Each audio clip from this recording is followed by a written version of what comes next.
cold, we hot. When they cold, we hot. 1, 2, 3, hot boys. It's time again, fam. We're talking 48 hours or so. Oh, what's 48 hours? Well, not quite that long. Woo! Hey, injury report, though, it takes on more importance this time of the week because it's almost time, right? A few players' status for Sunday will be game time decisions, in addition to several roster moves heading into another 49ers weekend. Coach Shanahan addressed the media with player updates ahead of the upcoming contest. And according to Coach, Trent Taylor has been placed on injured reserve with designation to return. The team announced that just today.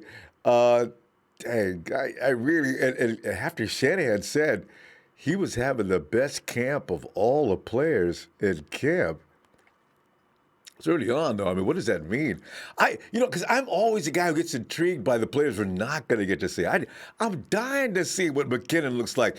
And if he's going to say that about Trent Taylor, and we got some guys that are doing good jobs out there. Trent was ahead of him? Oh. Well, anyway.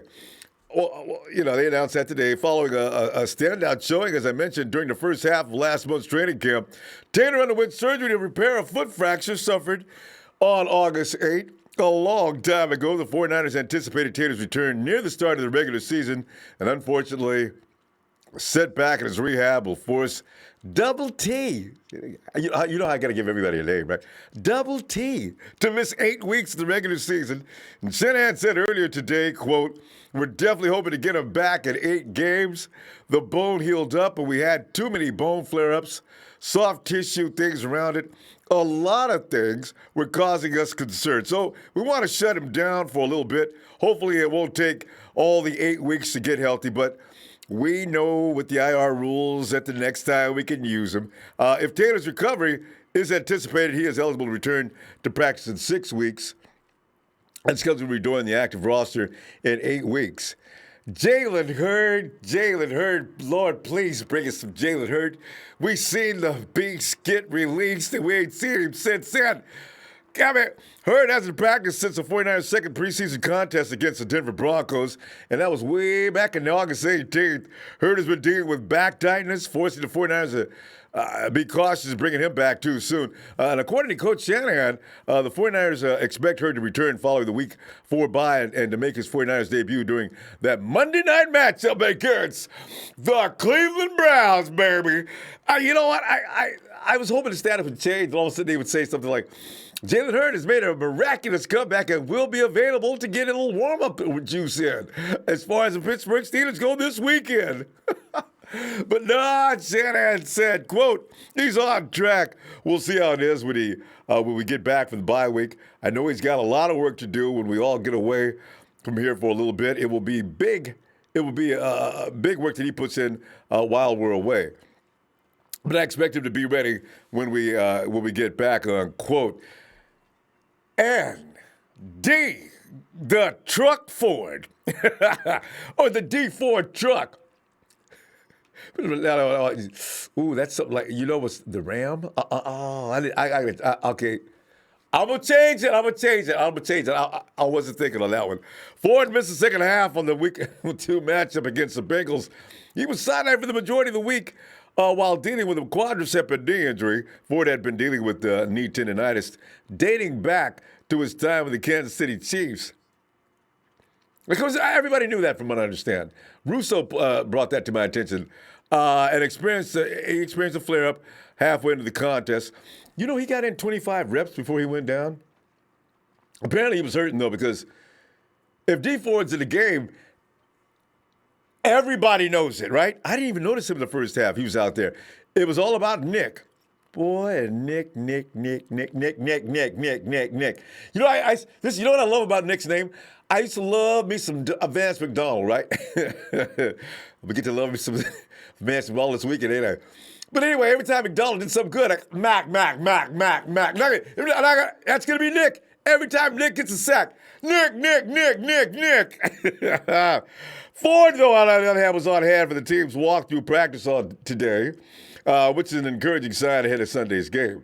So I want him back out there because I want teams to feel the the full impact of the 49ers' brutal attack. I mean, I don't want guys missing. I want everybody out there at the same time and just killing teams. I want viewers to look at it and say, my God, what is anybody going to do against that 49ers defense? Oh, God. Shanahan said about that, quote, hopefully he'll be feeling good on Sunday. I know he wasn't able to go this week. Today was the plan for him to go, which I know he was going to go out there and battle through it. But we took it to a walkthroughs with the rest of the guys with how hard they went the days before. He said he felt good. He looked good walking through. But I know that we'll go all the way up to Sunday. So, unquote, I have to wait for D Ford, see how he's feeling on Sunday. But you know how the adrenaline goes, man. Game time comes, man. You smell it in the air, man. You're in the locker room. People are getting all pumped up. Even if that knee's hurt and Ford's going to go out there, but I don't want him to do that actually because against Steelers, he may not be necessary. Because, my boy, if you want to win, put Ronnie in. Woo, Blair. God, okay, we ain't gonna be. We'll be fine. Niners will monitor Ford for over the coming 48 hours as the team prepares for extended recovery time with the upcoming bye week. So do not get anybody hurt this week. If Ford's marginal, sit your butt down, D man. You'll get your time Monday night in a couple of weeks, baby boy. Joe Staley, the 49ers will be without All-Pro Joe 6 to 8 weeks after suffering that broken fibula last week against the Bengals. Shanahan is optimistic Staley will return near the shorter end of the time frame, however, which is why the team didn't opt to place him on the IR. And Shanahan reiterated, quote, we've got it estimated around that 6-week area. It's just an estimate, but the chance has got to be less than 2 weeks, which is why we're not going to put him on IR. So there you go for Joe. And Tevin Coleman still continues out. Team's game status report today, of course, like heard, the 49ers are likely to use the upcoming bye week as a recovery. TC, who suffered an ankle injury in the season opener against the Bucs. So he'll be okay soon. Holy, you know what? Even if he doesn't, this is what I like about what the 49ers have done. You can no longer blame Shanahan and Lynch for not getting this team ready. I mean, do you really want to see Matty B and Mostert and I call him the dagger, Matty B and Mostert get that ball downfield? They bring in the dagger Jeff Wilson and drive it into the end zone. I'm almost looking forward to him getting it just to maybe 10. Don't take it all the way in, guys. I want to see Jeff Wilson for them last 10 yards. Jeff he is fun to watch, boy. Bam! Bam! I mean, he does not care about that contact. He welcomes it. I think he likes it. Man, Kowalski is listed as questionable looking ahead to Sunday. Kowalski is dealing with a toe injury. Coach makes clear to note, do not call it turf toe, man. You know what? I got a feeling, these artificial surfaces, could it be the combination of the artificial surface and the heat and humidity? Tendinitis is probably the first cousin to arthritis, right? I got a feeling, D Ford, that may have been it. All that humidity and heat, artificial surfaces, those kind of situations, they act up in those kind of conditions. D just needs to nurse that back together. Kansas City, what are they like in Kansas City? It's kind of hot and dry, right? And, anyway, in addition to Ford and Tart, Nick Bosa ankle, Jimmy Ward hand, they're all listed as questionable. Bosa's definitely going on. Ward, they're limited participants during the week's practice and are likely to be game time decisions. Nick's already talking about, man, you know what? I come out of this game unscathed. Boy, I tell you what, y'all going to have a perfect Nick Bosa come Monday night and 2 weeks from now. I'm going to call and tell, right? I mean, we got to start tweeting. And Baker Mayfield's a very sensitive guy. Say things to him like, Baker, 1, 2, he's coming for you. 3, 4, better lock your door. Nick! Anyway, hey, the headline for today, fam, and 49ers versus Pittsburgh Steelers, Week 3 preview and prediction times. And you know what? Let's look. You know what, fam? Nothing new or unusual about a game involving the 49ers versus Steelers, right? What is special is the uncharted ground of the 49ers being in not only a must-win game due to the competition. Losing the Steelers is the critics and the haters are waiting. You can see they're still saying nasty things about the 49ers. They're not giving us any credit. Not a lot. Well, a few. It's a little better than usual, but not what it should be, right? Especially when you look at guys. Don't let me get started on that Pittsburgh Steeler dude, man. Anyway, the fact that the Niners are 2-0 to start the season, and it has been on the road. The Steelers have been defanged, losing so many of their stars from the glorious past few years, including Hall of Fame quarterback Ben Roethlisberger. This is a game the 49ers better win, but will they? I got a feeling if you're going to bet money on a bet on the 49ers on this game, this most likely won't be a walk in the park. But let's look at some matchups that could be touch and go. Could be, but probably that's the operative word here. Could be, but probably not. I mean, there's no point in being scared this year. There really isn't. Because if anything, other people should be scared, including other teams and other fans. This 49er team is scary. It really is. And they're just getting warmed up. Mike McGlinchey versus linebacker T.J. Watt. A little concerned for that, right? Joe Staley on the men. Mike McGlinchey will have to be the guy looked upon to step it up on the right side of the offensive line. Big Mike hasn't allowed a single sack this season. He'll be seriously challenged this Sunday, lining up across from Pro Bowler, linebacker, JJ's little brother, TJ. And that's going to be rough, fam. Honestly, it is. I watched TJ against the Hawks, and every time he did that, I was like, because I said, I don't want him touching Jimmy, man. You know what, a dude. Last year, he posted 13 sacks, 21 quarterback hits. Watt has recorded 1 sack and 4 quarterback hits in 2 games this season. He is a beast. He is a menace. Mike McGlinchey, though, ain't nobody's wuss. He will handle TJ. I got a feeling it won't be a problem. George Kittle versus rookie Devin Bush. George continues to be a threat. The defenses will look to neutralize futile efforts. Through the first 2 weeks of 2019, I mean, they've seen that effort fail as Kittle leads the 49ers in receptions, 11 receptions, 108 yards. Had a touchdown taken back due to penalties. You can only hope. You can't stop George Kittle. You can only hope to contain him. That's what's going on so far. He's at home now. It's going to be rough, Pittsburgh. It's going to be rough. GK is currently posted a 93.1 overall grade. Pro Football Focus says so, which ranks second among tight ends through the first 2 weeks of the 2019 season. Trying to slow him down will be rookie linebacker Devin Bush. Bush is tied for the Steelers' leading tackles through 2 games. He ain't no wuss. He ain't no... I can't use that word, can I? George will have to work that dude. The rookie has played 51 coverage snaps per PFF and will be a key in trying to slow down the 49ers' top threat tight end. Yuck to that. You go, Devin. DeForest Buckner versus, David DeCastro. D-Buck looked more like D-Bucker this week, too. But, fam, Mrs. Buckner's baby boy posted 1 sack, 1 tackle, and 2 quarterback hits in the 49ers' 41-17 victory over the Bengals in week 2. I'll need more than that from him. That's why I need D to get himself back over there. Buck is, there's still, Buck gets more respect, though. I had a feeling teams were going to lighten up in concern with that outside edge, but I figured, the fastest route to any object is in a straight line. I guess defenses, OCs are saying, worry about Buckner. We'll take care of the guys coming off the outside. I guess that's it. Buckner and the rest of the 49ers defensive line will be given the mission to kill the transmission of backup quarterback Mason Rudolph in his first career start. Mace. Maybe next game, Mace. We can't be nice here. Blocking his path will be the 2-time All-Pro offensive lineman, though, David DeCastro. DeCastro currently holds an 86.8 pass blocking grade, and that according to PFF, and will be pivotal in helping their inexperienced quarterback with a clean pocket. You ain't going to see no clean pocket. It's going to take more than DeCastro. That pocket's going to be dirty all afternoon long. Sherm versus Juju Smith-Schuster.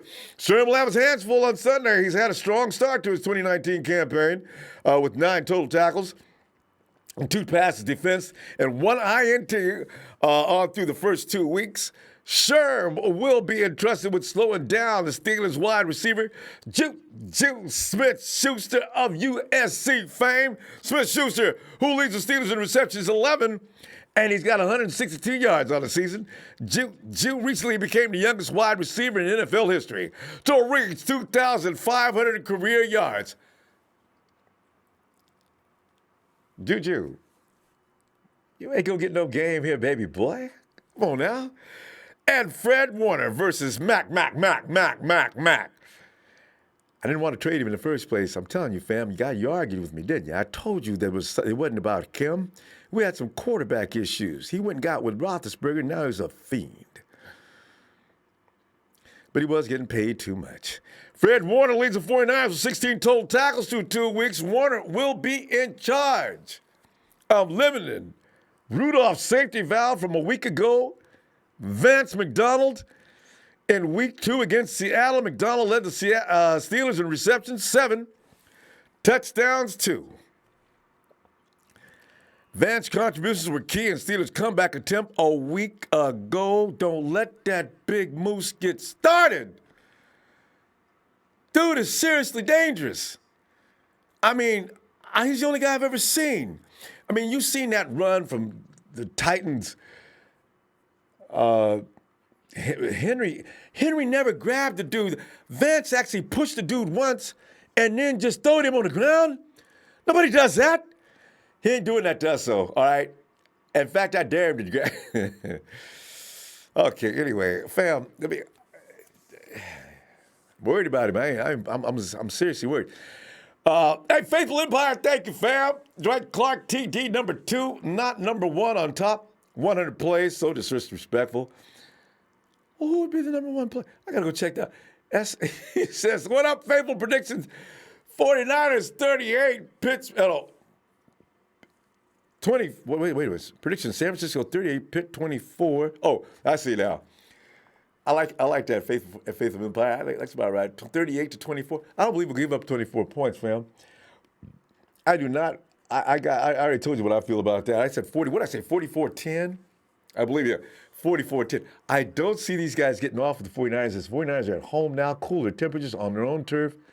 I see this being really a 49er wash. Niner Rich, 34-20. Niners! Jay Addison, what up? Repping the 804, Richmond, VA. Jay, my score 38-17. Niners, go Niners for life.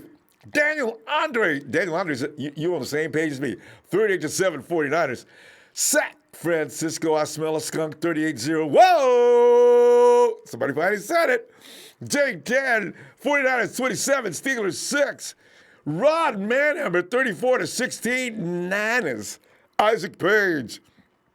At first, I was upset with the bye week being too early, but it seems it couldn't have come any better with so many players having nagging injuries.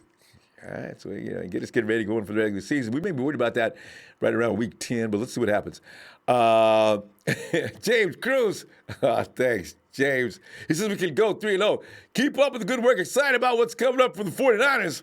Yes! Big J's Coast 9 in the house. No one wants to give the team any credit, so come Sunday, they are going to have to take it. Hey, it's like they always say, respect is earned, not given. Okay, now we earn it. If they don't give it to us, we know what to do. There's all kind of social media. That boy over there named Clark, he's still crying about it. He got attacked already to a terrible magnitude. Ray Jr., what's up? Are you ready for our Niners to put the smack down on Pittsburgh? I am. Let's go. Ricardo Rodriguez. Hey, what's good, homie? What's up, Ricardo? That's right. Niners looking at 3-0 start to the season, but we must not take a Roethlisberger's team lightly. I know I'm a little concerned. You know what they ain't? Because the 49ers haven't been winning enough games. If they were 2 years down the road and been kicking everybody's butt, they would be, but I don't think so. They'll take this team seriously. Adrian H. Dragon. Started doing 49 hand grips daily for our 49ers to have record interceptions. Caught passes and recovered fumbles. Do it with me daily. Check my the Niner players and let Z team up. I gotta check. All right, let me check you out. Let's see what you mean here. Takashi. Let me tell you. Takashi. These are the funny stuff. Takashi Shiniyama. Appreciate you, Ronbo. Another blessed season with your thanks. Takashi. Cinemagus, otherwise known as Cynthia. Don't take the Steelers for granted. No. And I doubt very seriously the 49ers are. We haven't been winning enough. Fam, anybody who thinks the 49ers are going to become complacent because of the fact the Steelers are not? No. If anything, there's going to be some bloodshed out there. 49ers are going to go after these guys like rampaging dogs. Alex B., your thoughts on Antonio Brown? I ain't got nothing to say about it, AB. Man, it's just a sad way for a dude to go out. Isaac Page, 34-16. And Mr. Leak says, sup? 49ers win, 35-14. Woo! And let me go get my boy Lewis. Lewis. Sup, Lewis? Lewis, come on back to the phone. Lewis, we're waiting on you. Oh, Lewis. Lewis, you at, man? I'll come back. Meanwhile, let us go now to that man amongst men, that man of wisdom, Phil. Phil. I don't know. Phil will be back, I guess. All right, let me see if Dion, are you there?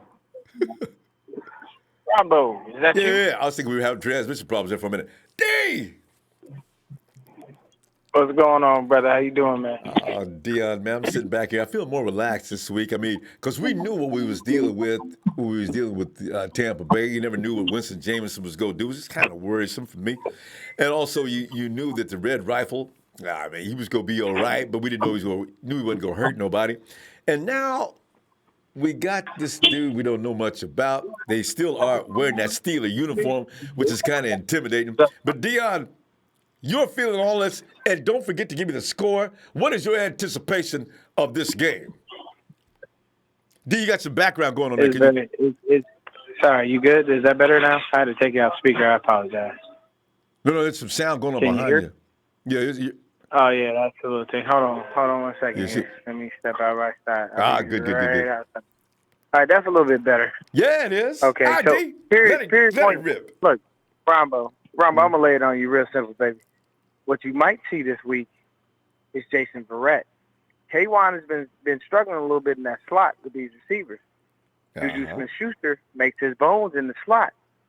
Jason Verrett is fully healthy and ready to go. So if you see K-Wan struggle at any given moment in that slot, Verrett might already be suited up and ready to go. We're going to see number 2 do his thing. Okay, but the problem is, we're going to go out. I heard Verrett does not do slot. No, he does. He actually does. And he actually does it very well. Okay. So Verrett's going to be perfectly fine in that slot. The next thing is the defense is going to be beautiful. We're going to go ahead and eat Mason Rudolph alive. I like that. Then after that, and then did you see now the only thing that's a heartbreaker is that Trent Taylor goes on IR for another 6 to 8 weeks. That hurts. Yeah. Because I was really banking on seeing him back and seeing him and Jimmy G connect with each other. I wanted him to. Because they got chemistry. But it's unfortunate that happened. So what will happen is we'll wind up in a situation where we're just going to go out there and play our football. And, we hope that maybe Dante Pettis gets involved, but we don't really need it. It's not a big deal. I keep forgetting about him. Perfectly fine. Yeah. Well, there's a reason you forget about him because he almost doesn't exist. He's just no impact. None. Come on, Dante. Get involved. Look, man. Look, man. Like I tell you, what I tell you the other day when I called Bravo, Debo went ahead and Debo'd him for his spot. He rode up on his bike. He actually told him, I said, hey, Ron, he looked and said, Dante, give me that spot. Yeah. Dante was like, nah, man, I ain't giving up nothing. Next thing you know, he gave him that uppercut. Looking over him. Or looked at him and said, this is my spot. He gave him the okey doke, hit him with that 2-piece, and there you go. But it's gonna be a beautiful thing, man. We're gonna go out there. I say we'll win this game. It depends because Mason Rudolph, like I said, he gave him a spark. I'll say we win this game. I'd probably say we put up another 40 burger. I'd say 41-10. I like that. 41-10. You remind me of me. You know. I believe that's my same score. I said 44, I think, this week. But yeah. Yeah, We I got say to 41 stay in to the 10 because 40s. we gotta. Yeah, we gotta, and then at the same time we have to push because we have to be very mindful of all the receivers. We got to be mindful of Juju. And there's another guy defense? that I just Yeah. read up on. He was on Niners Nation. There's a guy that put an article up. There's another guy. He's starting over Dante Moncrief because Moncrief keeps dropping passes. So they basically put him on the bench and put this other guy over him because he actually catches damn balls. And if you remember, Moncrief used to be a viable threat when he was in Indy, but now he's just falling apart. So. Dion, you know how bad I wanted Moncrief when I saw his name go up on the people available? I said, "Oh, And look at him." And the Charger, who was the guy that came from the Chargers? I wanted one of two. They were both on. I said, "Oh, Moncrief can move." So I said, "Yeah, let's get him." And now, boy, you got to watch out for what you wish for. You know what this means, Dion? When Kyle Shanahan and John Lynch don't pull the trigger on people that we love, don't say nothing. I ain't saying nothing from now on. They know what they're doing. Yeah, what they do know what they're doing. I give them that. John Lynch, jury's still out for me. I'm not gonna lie. I don't fully trust him yet. But I understand that they make some good football decisions, but I don't fully trust John Lynch yet. So He's got people working with him now. You know what, Dion? You never have to worry about John Lynch because he's got Adam Peters and Mayhew working with him. He's got a couple of. It ain't all about him. Some people make the mistake when these intelligent decisions are being made. It's not him. It's them in committee, and then he comes and signs off on it. So, but go ahead. Yeah, no, but you know who I really like is Parag Marate because he gets those contracts right, man. I give him that much. He's brilliant with the contract. But look, Ronbo, we're going to go out there. We're going to punch them in the mouth. Yeah. We're going to get them. We're going to knock them out. And it's going to be a situation where Pittsburgh's going to – Mason Rudolph will realize he is a rookie. Yes. And he's out there for his first game. And what's going to happen is people are going to look and they're going to say Justin School did a ridiculous job. How the heck did this guy coming out of nowhere, 6th-round draft pick out of Vanderbilt, hold up as good as he did? We're probably going to run a lot more than we did this last game because we're trying to get School acclimated to things. But I can tell you right now, when he does flash block, I have good faith in the kid. I have faith in the kid. He's going to do all right. I'm not going to cast any aspersions on him. And remember, Trent Taylor came in the same way. And look what happened to him. Highest paid man in the league. We're going to stop, fam. Dion, I'm going to tell you what, though. I'm going to see you game day, baby. All right? I got your score. You know it, Ronbo. You know it, brother. Hey, man, it was good talking with you, baby. I appreciate everything you do. Niners faithful, man, and red and gold till I'm dead and cold. Yeah. And, you know what I'm saying? Keep that same energy. Continue with the channel, baby. And I'll see you when we go ahead and whoop up on them Steelers. It's going to be a party. Have a good night, fam. All right, brother. All right. God. All right, let's see if Dr. Phil is ready. Dr. Phil, paging the big Phil. Ronbo. Hey, Phil, I'm telling you right now, this is fun and games. This is a part of the season, and we knew it should be fun. Remember we were saying, hey, we might be able to win those first 2 games. We'll be good if we go 1-1, but that Steeler game is going to be the litmus test. What litmus? I counted on us being 2-0. And you felt confident, too. Look at Phil. And were you concerned about the Steelers? Well, I was with Roethlisberger, but I said way back when we were looking at the schedule early on, I considered the Steelers a potential loss. I had a 2-0 going into this game, and I had a split between us and Cleveland and us and Pittsburgh. Now I'm thinking, I think we'd go 4-0. I know Baker Mayfield and company. They just don't look all that awesome. They're not looking that good. I thought they were going to be just kick. I really did. I mean, they got all that personnel. I think the coach is in trouble. And if they lose to us. The other problem is that Cleveland goes up against the Rams this Sunday night and football. And then they go up against the Ravens. right before we play them, and we got to bye. They're going to be so haggard. I think we Haggard by the time we 4-0. see them. If we don't go Shell-shocked. 4-0, I'm going to be disappointed. I am too. And Phil, they're going to unravel. If they lose to the Rams, then there's going to be questions and whispers around the Cleveland area. Oh, yeah. And then there's all the drama. Yep. The drama. And they got drama queens over there. Yeah, I'm thinking that way. So, but you know what? I think the most important player in this week's game is School. I do too. I agree. He is the He holds his own. mystery. If he does his job, the Niners will not lose. Joe Staley said he's going to coach him up. That goes over the next few weeks. If he does his job, holds the fort for Staley, I think we're going to be 13-3. Oh, he said it. Because we got Jimmy G. 13-3. Because we got Jimmy G. Not just because we got Jimmy G. We got everybody. It rhymes. I agree. This is a team. We haven't had this since the Years. Harbaugh days. Yes. Early Harbaugh days, too. Not that last year. Early Harbaugh days, Yeah. exactly.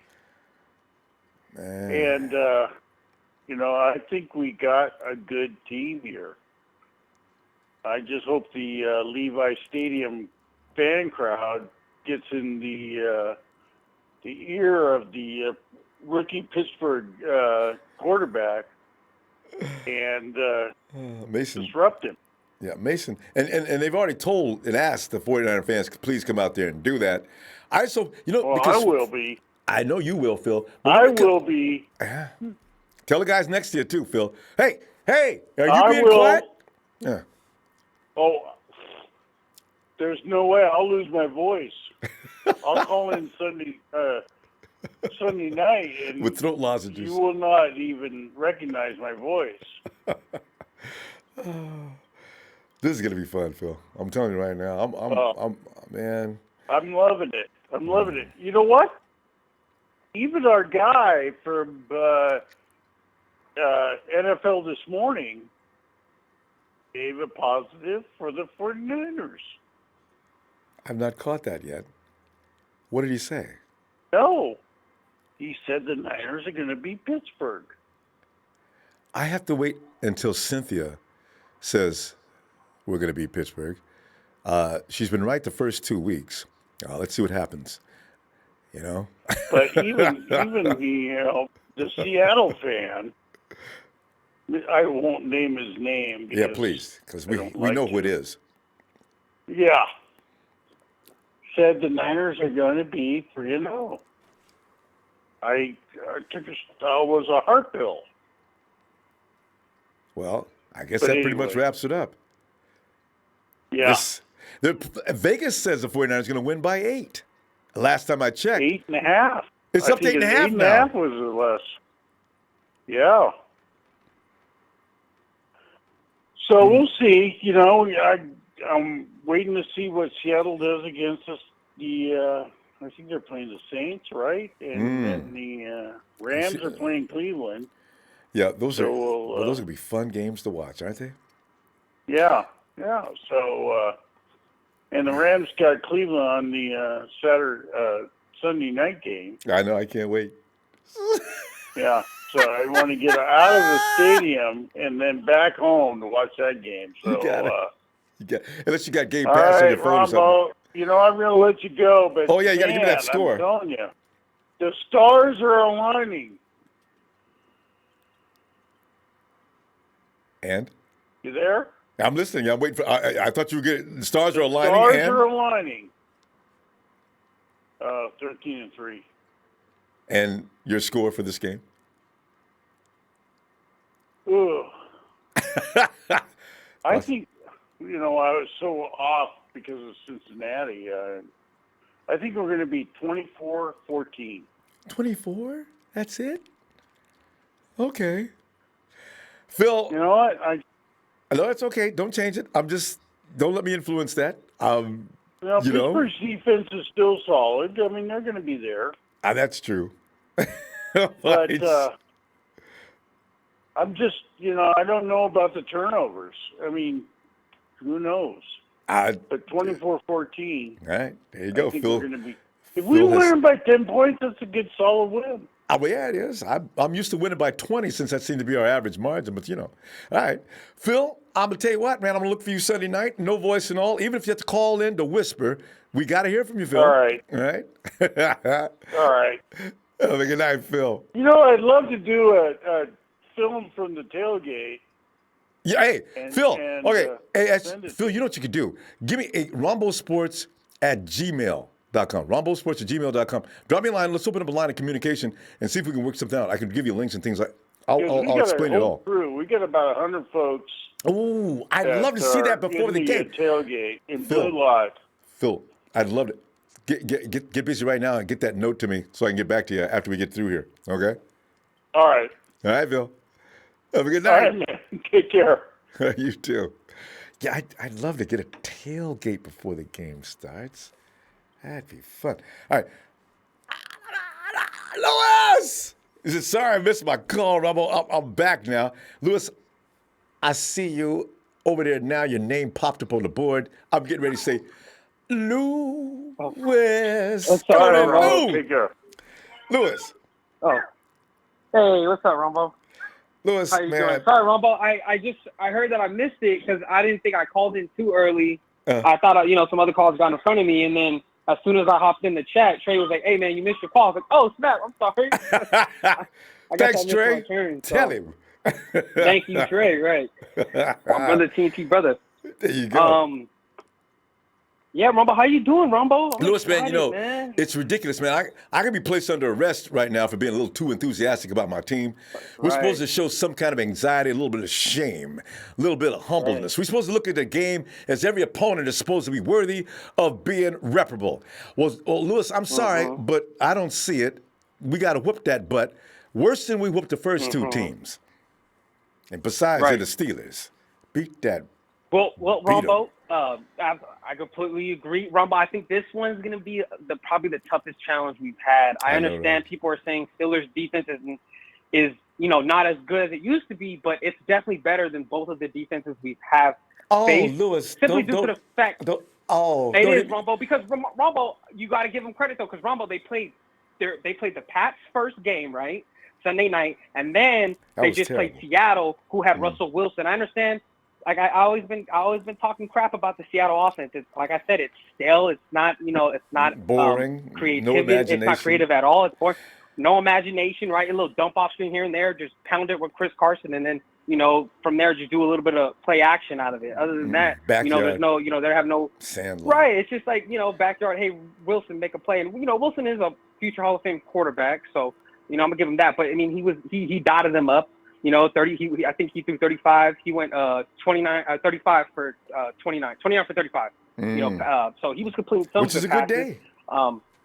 Which is a good day. Yeah. I mean, that's probably the most attempts he's had within the last 2 to 3 years because they normally just run it like 70 times. But so like I said, Ronbo, their defense played some good QBs, but Ronbo, I am faithful that what they have on defense, they definitely lack on offense, Ronbo. You can see it. They definitely don't look the same. Losing, the three killer bees and AB and Bell. Their offense just doesn't look. It's like Tomlin. It's like Tomlin is really starting to get exposed right now. As far as like coaching wise, as soon as AB left, they thought Juju could pick up. Juju, I mean, if you look at his numbers the last two games, hasn't really been that good. He caught that one bomb that pretty much saved his stats. He had 5 receptions for 80 yards. But if he didn't catch that bomb, you're looking at 4 receptions for probably like 10, 20 yards. So, Ronbo, I mean, I don't think that offense is good. I think the defense will show out this game. And plus, it's going to be a hostile environment, Ronbo. I'm gonna give the Niner fans, Ronbo, we haven't felt this good in a long time. I really don't. You know what I mean? We haven't went 2-0 since 2013 with John Harbaugh. This 49ers team has given us something to be happy about, and I really think it's going to be a hostile environment come Sunday for the Pittsburgh Steelers, Ronbo. I am not kidding. Tell you what, Lewis, I got a question for you. I got a trivia question for you, too. Go ahead. A trivia question. Anybody else on the chat, too? When was the last time that you remember the 49ers were actually out of Vegas favored by 8.5 points? Ooh, Ronbo. Damn, that's a good one. I'm going to have to Google myself. I can't even – I don't even know where to start. I definitely have to Google.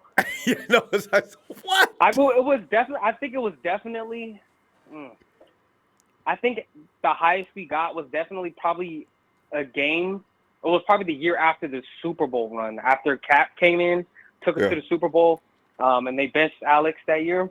I think the next year they thought, hey, we're contenders since we made the Super Bowl. I don't know what game it could have been, but I think it might have been that year. Had to be. Yeah. Yeah, because we were at a peak. Yeah.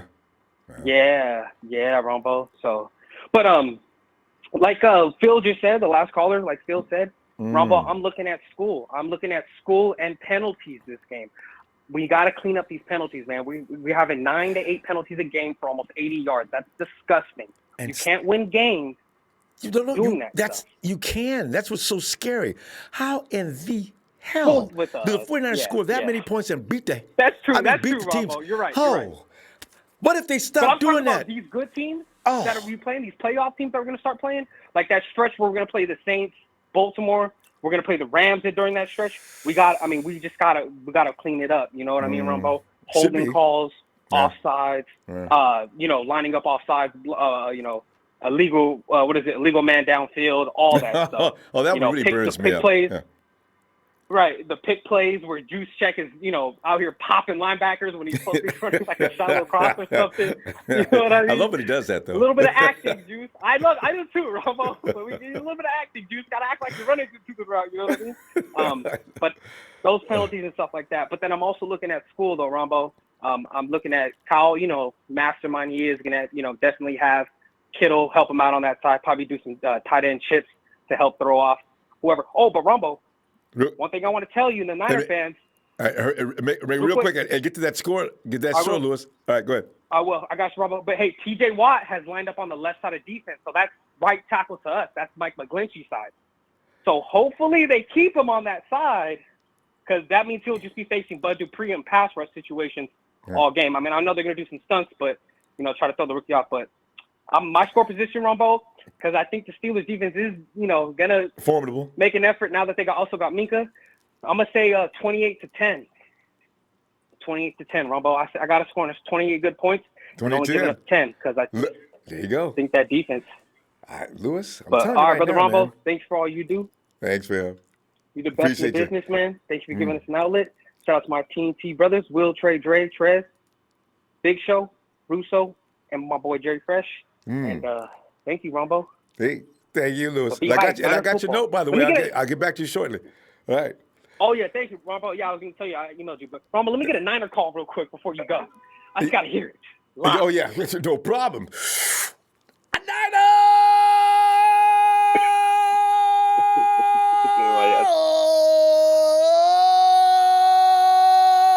Everybody loves loud. I mean, I thought I was.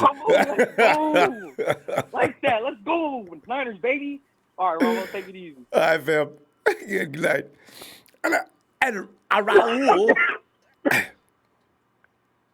What's up, Ronbo? Yeah, you all right? Raul, yeah, I'm good. Yeah. I hadn't heard from you in like a long time.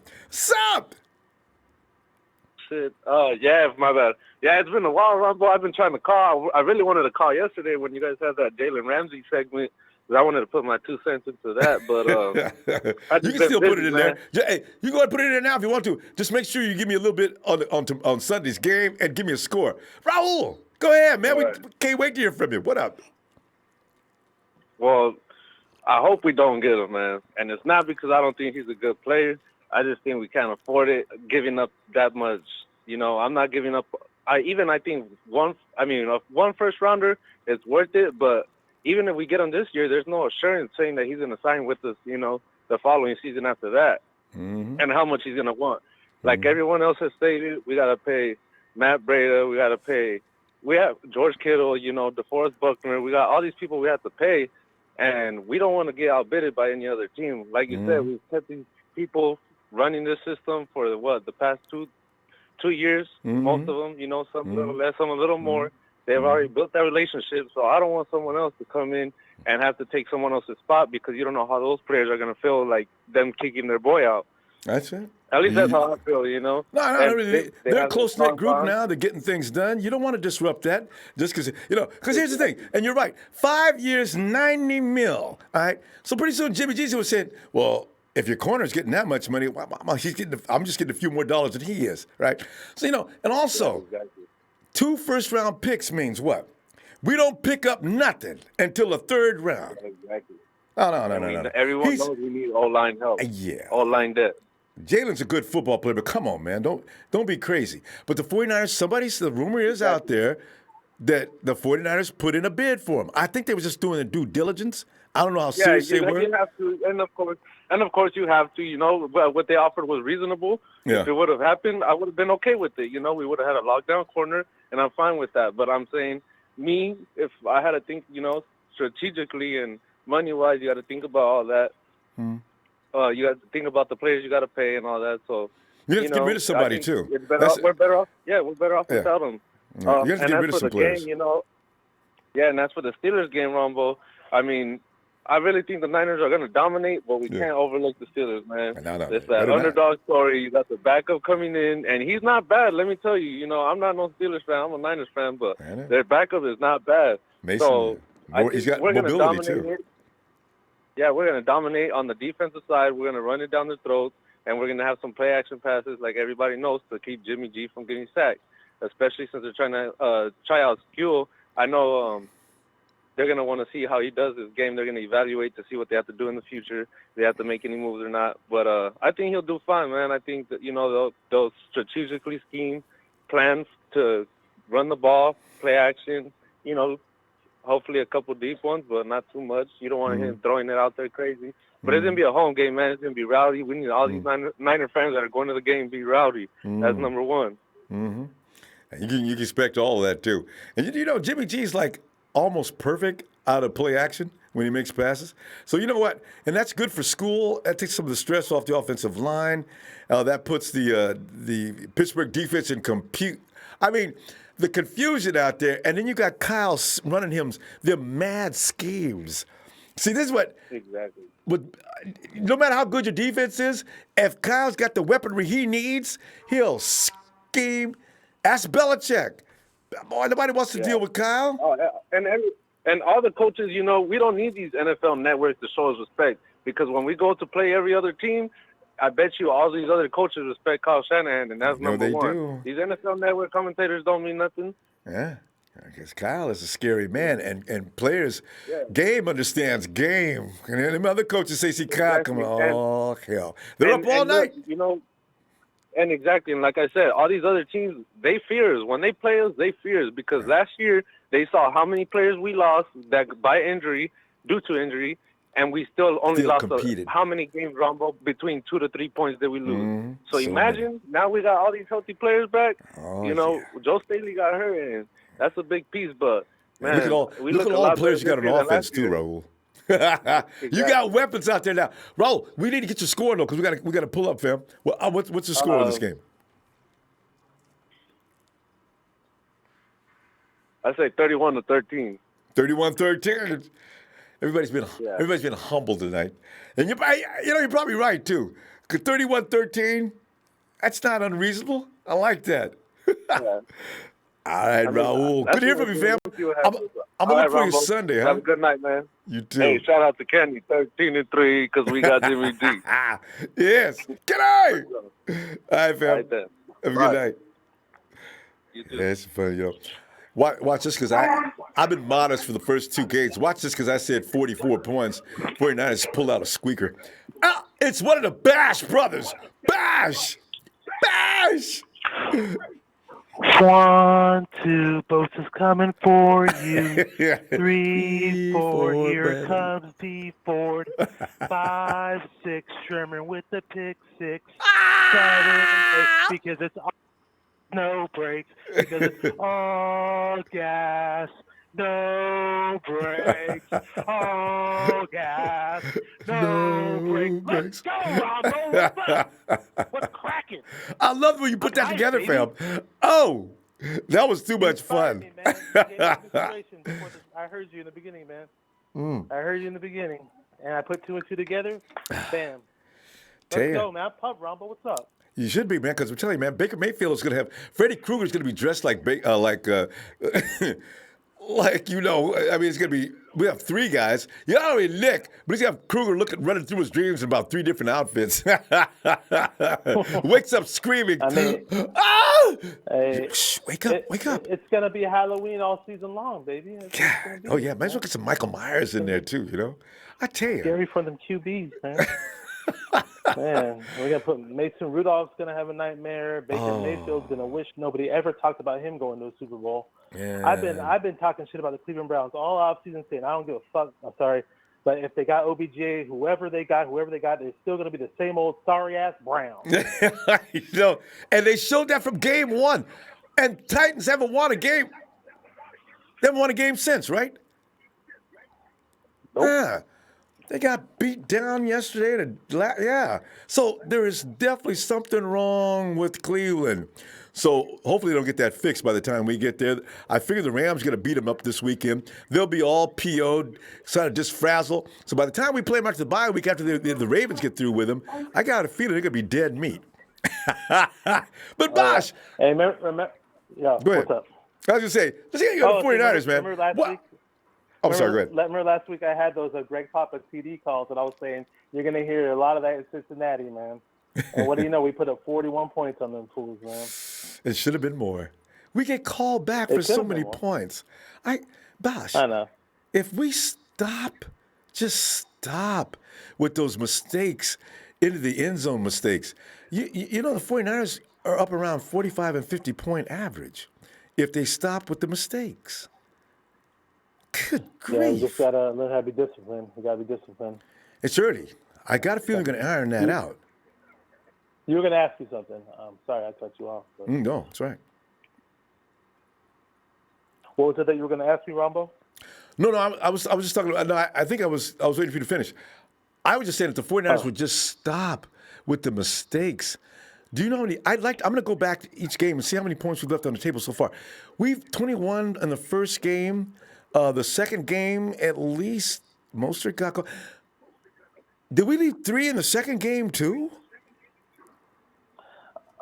I don't think it was that. The second game, I don't think it was that bad. But at least 2. The good thing is this: as long as we run the ball like the way we did in week 2, man, we're gonna be putting up points regardless. So that running game was pretty sweet against Cincinnati, I must say. I am a little worried about the Skule, Staley being gone, and I know McGlinchey and Staley are taking time to work with Skule. If he could be average for us, that will honestly be adequate. It really will. So let's see what he can do for us. I'm really hyped up. I'm going to get out of here soon. I just want to give you my prediction. Right. My prediction is 34-14. I'm sticking with it, 34-14. I said 31. What did I say? I said 31-21 for the Bengals. And at one point it was like 31-10. I was like, oh, wait, I was pretty close. But we blew them out even more. So I say 31. 34-14. 34-14 for Bosh. Bosh, it's a nice score, man. And it covers the spread and everything. So you know what? You're right on target. All right. Oh, yeah, man. Our D's going to be going at it. Levi's is going to get pumped. Yes. Jimmy G, baby. Kittle. All our offense, baby. All gas, no brakes. Let's go. Ronbo, I'm pumped, baby. Peace. I can feel it. Have a good night, Bosh. All right. Let's go to Justin. All right. Oh, Justin!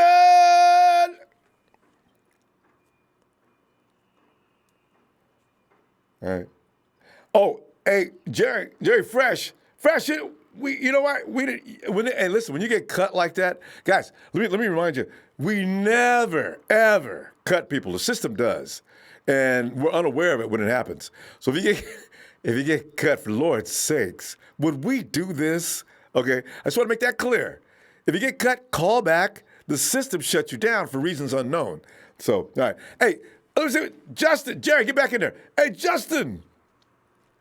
Yeah. How you doing? I was just confused because remember there's two Justins. So like, which one is he calling? Let me give you. You can be Justin 1, since there's 2, and you are the first Justin we recognize as being the Justin. All right, Justin. Yes. How you doing? I'm sitting on an 8-point Vegas prediction, which is crazy. I'm not seen that in God knows how long. I know. Yeah, I actually looked it up. It was actually in 2014 against the Cardinals. See? 2014. You got to go all the way back to 2014. And that's how many years it's been since we beat the Cardinals. We beat the Cardinals at one time and haven't beat them since. 2015, they handed us our butts. 16, 17. Last year had made no sense. But this year, oh, no. That's over this year, Justin. We're clowning around the crowd. Although I do like what I'm seeing over there, but man, we've got to stop this. Yeah, I didn't mention this last night. Going into off season, we were concerned about running back. Can anyone predict that we have 3-headed monster running back this year? Nobody would have predicted that. 4. But look how well have they played together. We have 4. Yeah, 4. They have 4-headed running back. You got Morshett, you got Wilson, then you got Coleman. Got too, Coleman when he comes back. Justin, you know what you can call it? Call it the Medusa. Because it's got too many heads. You can't call it heads anymore. It's a Medusa. We got one on the shelf that can't even get on the field. And I think that's what helped our offense this year. I think that's what we're missing in our offense last year is the running game. Now we got because last year, oh man, really went down. Who the heck do we have? Now we have we have them, we have him. We still, and for the first time in a while, our running game is actually really good. It's for the first time since we have Frank Gore. If you remember, when we have Frank Gore, Carlos Hyde, and then I forget his other name. Everybody, what's his name? Somebody gave us that name recently. LaMichael James. There you go. It was that 3-headed running. And the other one too. Beast because LaMichael. Yeah. So he's kind of Hunter too. See, you still have the running back. So Hunter. I feel like for the first time in a while, we're actually really good on a running for the first time. And then our receiver core, I'm highlighting the spotlight this week on Kendrick Bourne. I'm expecting him to have a big game. He only had 1 catch last game.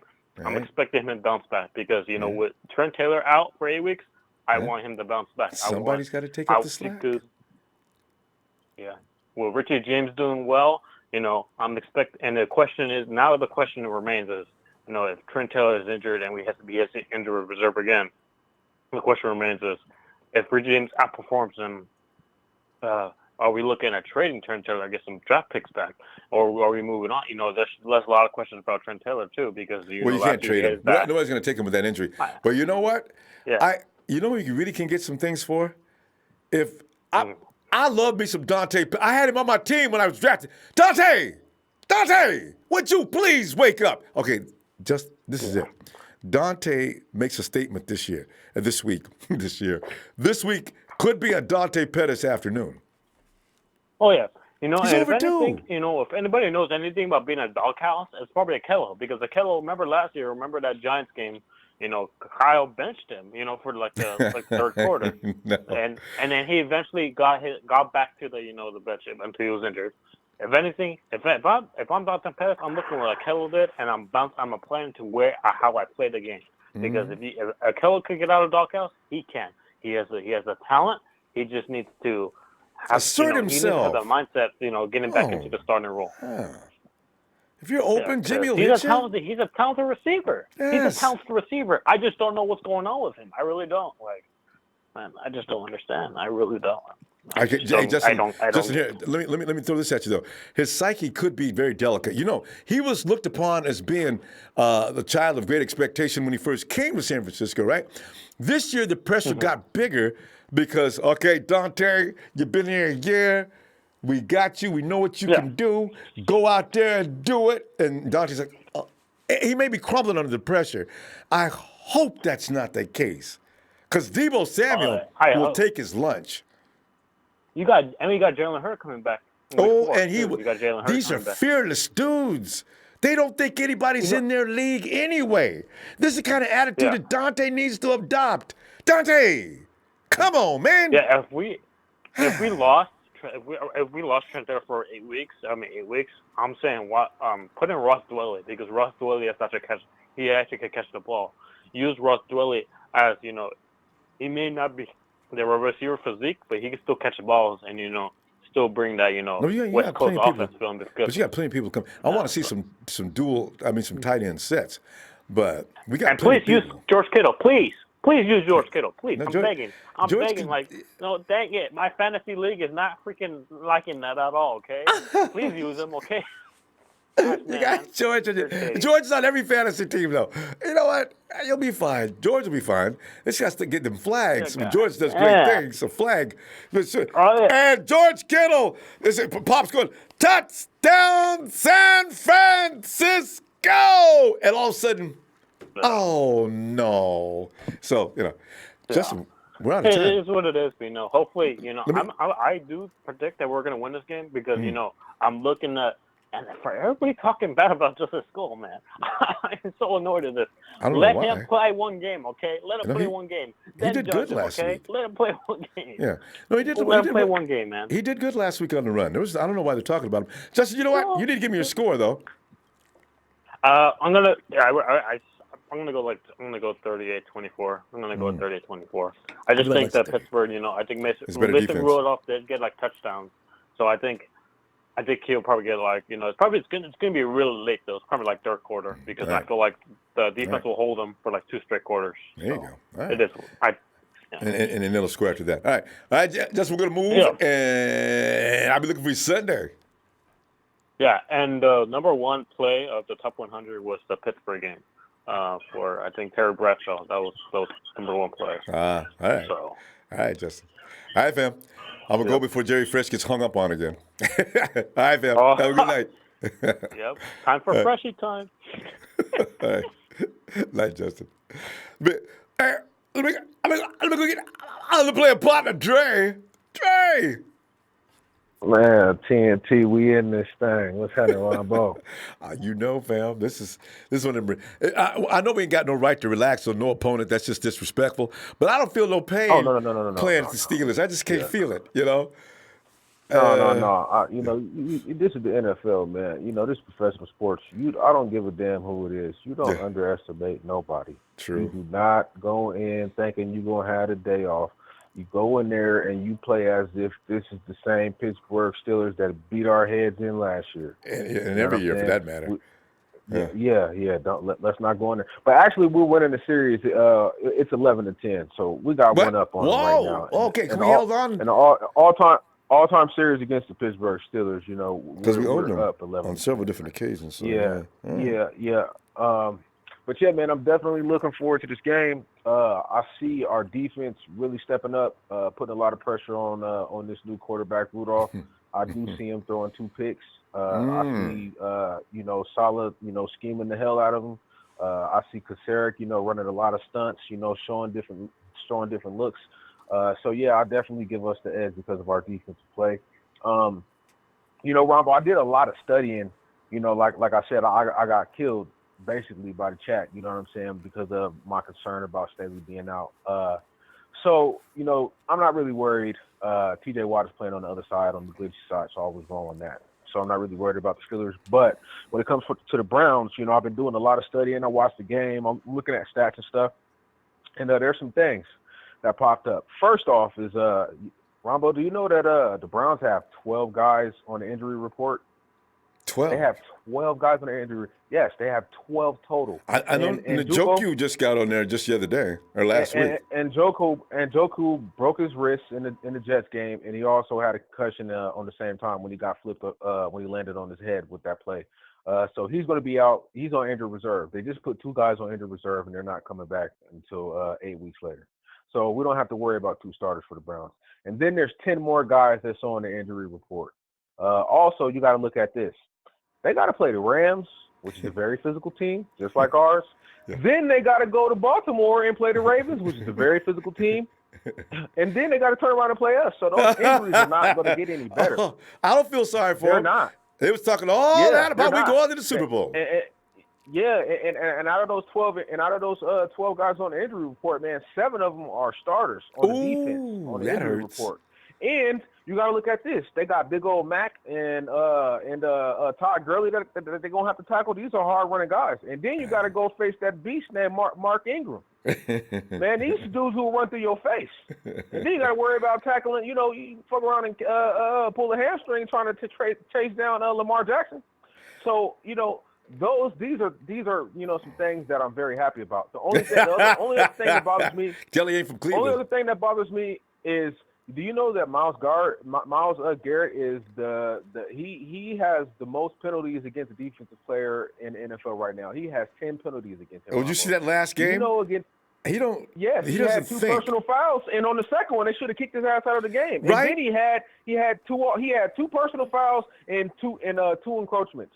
So that just tells me, man, this dude is just hungry to get to the quarterback and hit him. So we cannot allow him to get any free shots. If I was Kyle Shanahan, I would line up 1 tight end on the right side. I would have George Kittle standing up, and then I would have Levon Toilolo. And then I'll just tell him, you know what, Levon, go play slot. We're gonna have George line up on the other side, and every time the ball is snapped, you run in motion and you crack Myles Garrett's ass every time you come off the line. I don't give a fuck even if we get a flag, just hit him.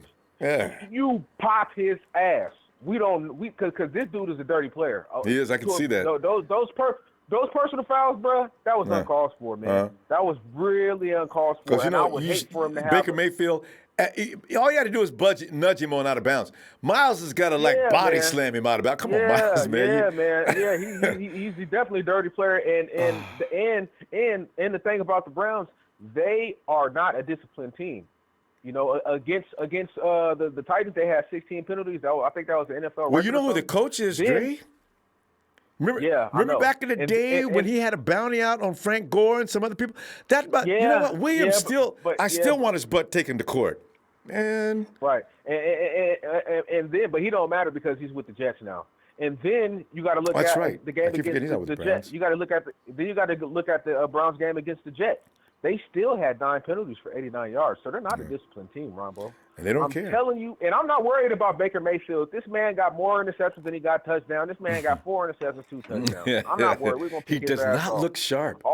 I'm telling you guys right now, we are going to go 4-0 as long as we scheme right for Myles Garrett. As long as we scheme right for Myles Garrett, we're going to be A-OK. We can't have this dude getting free shots on the quarterback. This man had 3 sacks and 5 quarterback hits.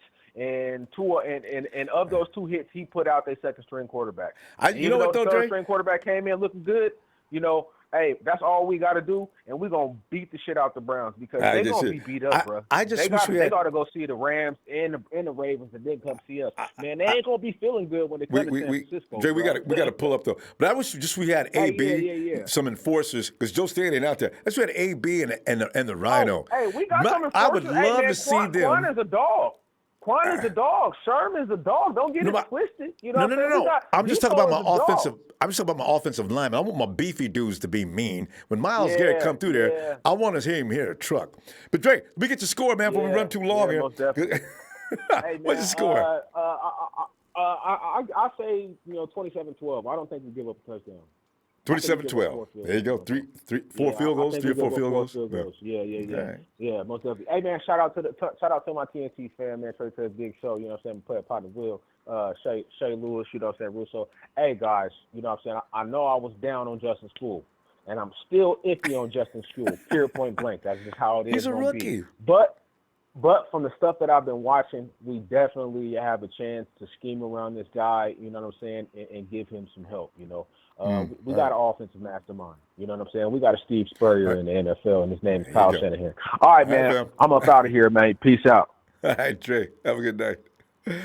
And let's get Jerry Fresh with some fresh perspective. Well, not now. Click his channel, you'll see what I mean. Jerry, man, come on, man. We wouldn't hang you up. I gotta keep reminding people, though. You hung up on me, man. How you gonna do that to me? There's no way. We got accused that before. It's been a minute, Ronbo. I gotta send the service a note, man. Y'all can't hang up on Jerry Fresh. What have you lost your mind?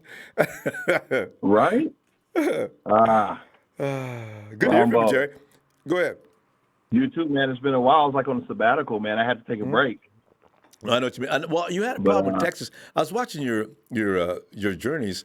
You had a problem with Texas, boy. I'm not sure how you felt about Real Talk Perez, but I noticed you were making exits midway through the program because they were getting on your nerves. Oh, man. With them, you know what, Ronbo? I think we're all a little bit surprised. We all believe in the 49ers. We all do. But I still think that even some of us fans who believe in the 49ers are surprised at how good this team is playing right now. I know. I've talked to these people. I know crazy. Exactly what you mean. Exactly. So, But with this game, Ronbo, honestly, I'm looking in the chat. You know, I see I keep seeing Trey say stay humble, and I agree 100% with him. The 49ers have to have a singular focus right now, and that is the Pittsburgh Steelers. There's no game after that. There's no game that we're thinking about after that. It's the Steelers, because that's how a team like that's hungry. Think about the players they still do have. Like, think about James Conner. Think about what he had to overcome. When you have somebody who had to overcome a disease, and that's strength right there. You got a team that still has energy, and then they go out and get Minka Fitzpatrick to say, pretty much, we still believe in ourselves. So before you just jump over this team, you got to look at them, and I believe that Kyle Shanahan is going to scheme for them as if he's going out to play the Patriots. I believe he's going to scheme for them like this is a game that you want to win, so you can have momentum going into that bye week. I mean, that's huge. You don't want anybody to be complacent. You don't want anybody to be resting too much in their mentality in the bye week. So you have to crush. I mean, we have to crush the Steelers. They are bleeding right now. We got to go in there and crush them, and then we can go into the bye week and use that momentum to go and play whoever we got after that. Agreed. Because you're right. Play one game at a time, please. You know what, though, Jerry? The 49ers are not at the point yet where they have developed that kind of dignity. I mean, they're not indignant to this team. I got a feeling the 49ers are not used to winning so much. So every win is a joy. I got a feeling you're going to see them being precision, surgeon-like game. They're going to get sharper. They got sharper from game 1 to game 2. Jimmy Garoppolo continues his ascent. I don't see them letting up any. That's why I'm looking for a route, because the 49ers are going to smell blood, and I think they're going to go buck wild. No, I agree. I agree 100%. I think most of the hype is from us fans, of course, because all we want to do is see them. We want to see them win, and we want to see them go, and we can do that. But I think I love Richard Sherman, man. You know, could you believe Richard Sherman? I mean, if you think about it, this guy I can still see him screaming out about Crabtree. You don't ever put no receiver will be like Crabtree. You know what I mean? But now look at him. He's the leader. He's Uncle Sherm. He's standing there and he's saying, "Stay humble, man." I love this team. Can you imagine? Somebody earlier said, "I don't trust John Lynch yet." What you're seeing right now, you looking at Richard Sherman right now, I don't think if we didn't have John Lynch, I don't even think Richard Sherman would be on this team. I think John Lynch and the people that he put around him, and it's the reason why Kyle Shanahan even handpicked John Lynch and he chose him, is because there's something different about John Lynch to bring in humility, and you're seeing a team that is just scratching the surface of what they can do. So before you throw away John Lynch and say, I don't trust him, this man is bringing integrity into the locker room. He's bringing a team. And look at us now, man. Like, we're building something special. I agree. And that's Dion did mention that. But, you know, there's a lot of people that still don't think. And every time there's a deal that fails, people are they're blaming him because we didn't pick up Khalil Mack. They're blaming him because we didn't pick up Odell Beckham Jr. Every time, and they're blaming him because we didn't pick up AB. But see, in hindsight, you see where some of these things were exactly right. Now, they tried hard to get OBJ, and I'm not even sure if that was a good idea. We'll see what OBJ is like in the next couple of weeks after Cleveland weathers that storm. And if he blows up, that means that would have been a mistake, number one. Yep. You know, but everything else he's done, I'm pretty much on board with. So, you know, yeah. And before I give you my score, I'll say something about what you just said, Ronbo. With those players you named that John Lynch didn't get, the reason why we didn't get those players wasn't because everybody else out-negotiated John Lynch and he couldn't get the job done. We know in Parag Marathe, we have one of the best negotiator of contracts. We have a good team. The reason is because everybody in the NFL hates the red and gold. They do not like us. So every time we go to get a player, you notice we go out to go trade for a player and we offer something big. And then, like, I wouldn't be surprised if Jalen Ramsey gets traded for less than what we offered him. Nobody likes the 49ers in the NFL. They don't like because it's the nightmares of your granddad. It's the nightmares he told a story about when the red and gold was on top and nobody else could do that. And so now they're like, there's no way we can let them get back to the top. So stop don't worry about that. Don't blame John Lynch because of the fear of another team. Jerry, let me get your score, Jerry, before we go too far. We're going to talk anyway in a few days. But, Jerry, give me that score, man. Okay. Rom, I'm with you. I think it's going to be somewhere high, 43-17. Come on. No, I really see it getting out of control. I see Nick Mullins coming in the fourth quarter. All right. All right, Jerry. Right on, Ronbo. Thanks for having me, man. Thank you, fam. But I'll get back to you. We got all kind of things going on. I'm going to get back to you shortly and get that stuff done. All right, Jerry. Have a good night. Right on, sir. Click you it. Too. You'll see him, Jerry Fresh, spelled P-H-R-E-S-H. Click that channel and get on over and check Jerry out. Kim and Russo, SF49, they do podcasts together. These guys are brilliant. All right. Let me. G. Smith says, I never got a B-Day shout out. It was 9/11. Let me get a B-Day holler. Is that Smith? Did we miss you? How did we miss that, man? Were we here on 9/11 or anywhere near it? Oh, maybe not. Maybe before and after. All right. Happy Nana's birthday to Mrs. Smith's baby boy.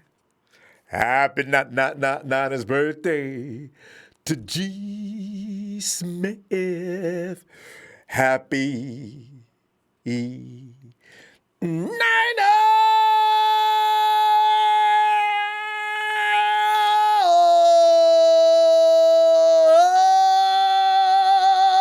birthday to G. Smith.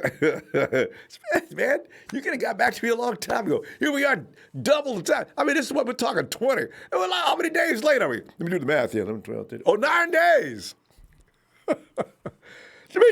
Demetrius, come on in, D.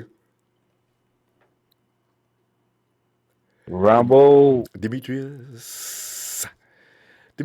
What's going on, bro? Demetrius, how you feeling, man? Well, see, the more we talk about this, the more it looks like the 49ers about to roll up on 4-0. Now, see, I know everybody saying, be humble, y'all. Stop talking trash. We got to play one game at a time. We know the drill. But frankly, I don't see the Steelers having the muscle to actually stop the 49ers. So, I'm going to go ahead and assume we go win, set myself up to get my feelings hurt. But Demetrius, what are you thinking? Nah, you ain't going to get your feelings hurt, Ronbo. I don't think so. You're just going to be feeling real happy. Yeah. I think we're going to pull up. We're going to put up a double nickel on them dudes, man. I'm going 55-17, bro. Hey, woo! I'm going double nickel, man. And what's the defense going to do to the Steelers? How many points they going to get? 17, bro. That's our magic number. I mean? We be giving up garbage points 17, in the fourth quarter. Not for nothing. Our defense, that's all we allow on this shit, man. No more than 17 points. So, you know what I mean? That's the magic number. Do you know what, Other than that, though, if the 49ers give up less than 17 or less, if they give up less than 17 or less, let's say going into week 4 or 5, pretty soon, how last year they said 49ers haven't lost a game. 4 games in a row, the 49ers have lost by only 3 points or less. Pretty soon, the 49er defense has not allowed a team 20 points in this 2019 season. Oh, when they say that, I'm going to lose it. D, that's all. Yeah, Ronbo, it's going to happen, man. It's set up for the defense to contain it. Don't bend, but don't break. Bend, but don't break. And the offense to take off, man, because we got all the weapons. That's it. And it's set up that way. Like, it's good to have the number 1 receiver, but if you can use all your receivers, all they got to do is catch the ball. That's it. You know what I mean? Because they be wide open, D. They be wide open. Yeah, you're going to eat. You're going to eat. And not for nothing, we're going to shock the NFL this year, bro, because not for nothing, Ronbo. Jerry, we've been shitty. Excuse my French. We've been crappy the last We've been crappy the last couple Since years. Let's keep it 2014, real. okay? Tell the truth. It's all it is to You it. know what I mean? So Kyle Shanahan offense really couldn't run it with the offense that he had back then in the past years. You know what I mean? It got better when Jimmy G got there. It was getting better. And he's And gotten better as a now- coach, too. Can you imagine? Because that man's mind, it has a Exactly. capacity. He's used only half his RAM. You know what I'm saying? Kyle Shanahan is a machine. His mind is just... And look, this is just, it's a prequel to what we did last week against the Bengals to what's going to happen this week against Pittsburgh, because the NFL ain't see this yet. You know what I mean? I know So exactly what you mean. it's about to go down, Ronbo. That's what I'm saying. Like, I'm optimistic about shit, about things, because You need to be. they That's a ain't good see it team. yet. You know what I mean? They ain't see it yet. So we're going to shock a lot of people. I hope so. It's set up that way. And when Jalen Hurd come back, I think he in the works to be like pretty like soon, a Julio Jones, man. I'm calling it. That's gonna be our Julio Jones. Dante Pettis got to step it up. Just the competition got better. You know what I mean? Since Dante, he's been man. there, Just make an appearance this week, Dante. That's all I ask. Man, Demetrius. they got to put him in a conditioning thing, man, and put that boy in the weight room. Let him gain some weight, hit the weights. Hey. And just do his thing, man. He just gotta do part better. You know what? Act that like helped. he won it. Yeah, act like, but you know what? That's what helped out. Kello, they said he got bigger and stronger in the offseason. Now he asserts himself. I think there may have been a fear factor. I know for a fact that Dante's concerned about getting wiped out because we've seen it on him last year. I don't think he's fully outgrown that yet. Yeah, because he got chicken legs, man. He got put some weight on, man. I'll be nervous for the guy. He didn't realize it. He looked like a little boy out there amongst men, so that's all. But he's very talented. He can play. He can catch the ball and all of that. But he just gotta get more physical and gain some weight. So you don't have to be scared, you know. But But you know, Jerry I'm still Rice rolling 14-2, Rombo. At 14-2. You know, Jerry Rice says the 49ers can go to the Super Bowl right now. When everybody else is saying they got some things to do, even I say they need a little maturity. I like the championship, but they need a little maturity. But you know, and you know what else I seen? We going. I'm aiming for the Super Bowl Rumble. That's my hopes. But 14-2, that's what I'm looking at this year. Because, like I said, we could start off 10-0 if we really want to. You know what I mean? If we really want to, we could. You know what I mean? So you win a game, you gain confidence. And each game we win, we're going to just gain more confidence. So, and they'll hate losing. You know what I mean? You dig? I know we got to go, Ronbo, but you know what else I seen? I seen that, like, they did the NFL Power Rankings, I think, on NFL Network, I believe. You know what I mean? Yep. And they had us ranked, like, 13th or something. Ooh. And they had the Rams in Seattle ahead of us. I know. I think in the top 5 or the top 10 between them. But that'll end soon. We're doing better than both of them teams. Like I believe, far as run and go, or like in one of them percentages, we're doing better, like in points scored and all of that. Better than those two guys. Yep, I know. They'll notice soon. Come on, man. They measure on who you play. See, that's fine. All right, we'll see what happens now. Two, 3 more games. All right. I'm gonna tell you what though. I'm looking for you Sunday, fam, and enjoy this one. I'll be there. All right, D. Know what I mean? Yeah. 55-17, man. There you go. I got you marked down. I can't wait. Bro. If they cross that score, I'm going to lose my mind laughing, boy. D! Oh, man, I think I have a heart attack. All right, Robo. Peace out, bro. Peace, fam. Have a good night. And let's go in here and get Brother James. James. Hey, what's up, Ronbo? How you doing, man? Oh, James, I tell you what, man, this is nothing but a good time now. You got the Steelers coming up, and I'm trying to, James, I'm trying to remain within myself. Don't get carried away. Don't disrespect that team, Ronbo. And I just can't help it. I'm thinking, come on now, when we was like weak and feeble, we went over to Pittsburgh, and they were just mopping in floors, cutting the grass, and using us for fertilizer. So you see, I have a little problem being sympathetic toward that team, as the shoes are now on the other feet, ours. But James, your outlook on this game, give me a score. Yes. Well, I'll tell you right now, I'm feeling really good about it. I'm very optimistic. I was saying it before the start of the season, with all the players we had and what we were hearing about the practices from the preseason and all through training camp. And I said, if we go into the bye being 3-0, I do remember that. We're going to be a force to reckon with. Okay. And right now, I tell you, I'm riding on the train with Brother Demetrius. He said, I think he said 55-17. I said 52-17 the other night. So wait, I might have said you said 50-12. No, you want to change it? 50. No, I'll still say 52. I'll still say 52-12. I'll leave it at that. 52-12. Okay, let me make sure of that. Okay, 52-12. All right, you got it. Yeah, and it's like a freight train, man. It's got that. It's rolling right now, and I'm gonna say this much: in that Cincinnati game, for those that are wondering about school, in that Cincinnati game, he had 19 snaps. They did everything to try to rattle that kid, to get to Jimmy Garoppolo, from moving Geno Atkins over off the edge. Everybody that was their big-time aggressive defensive lineman, school held them like it was like just another day in the park. Just another day in practice. Yeah, I mean, I will take that any day with, the other players we got right now. One thing I did see Richburg step it up, and that was really impressing. And refreshing.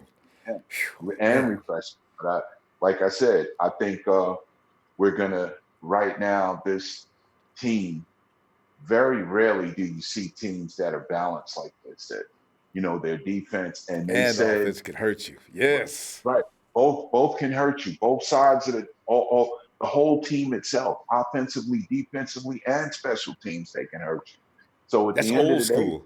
Yeah. Yeah. With that being said, it's rolling right now, man. And I'm gonna tell you, I have said it all along. One thing I believe that was going to be one of the strengths of this defense. Listen, man, those two bigs in the middle, being 6'8", Armstead and Buckner, it's quarterbacks that are 6 feet and under. Baker Mayfield is having that problem. Average guys already. Okay? And Mason is not a tall man either. Listen, he is gonna be able to be in the game when he plays us, if all goes well, with regular dirt on his face that ain't gonna be eye black, because he ain't gonna need it. He's gonna have plenty of it. Yes, indeed, all around the bottom of his teeth and everywhere, like he's been chewing on Goodyear tires or something.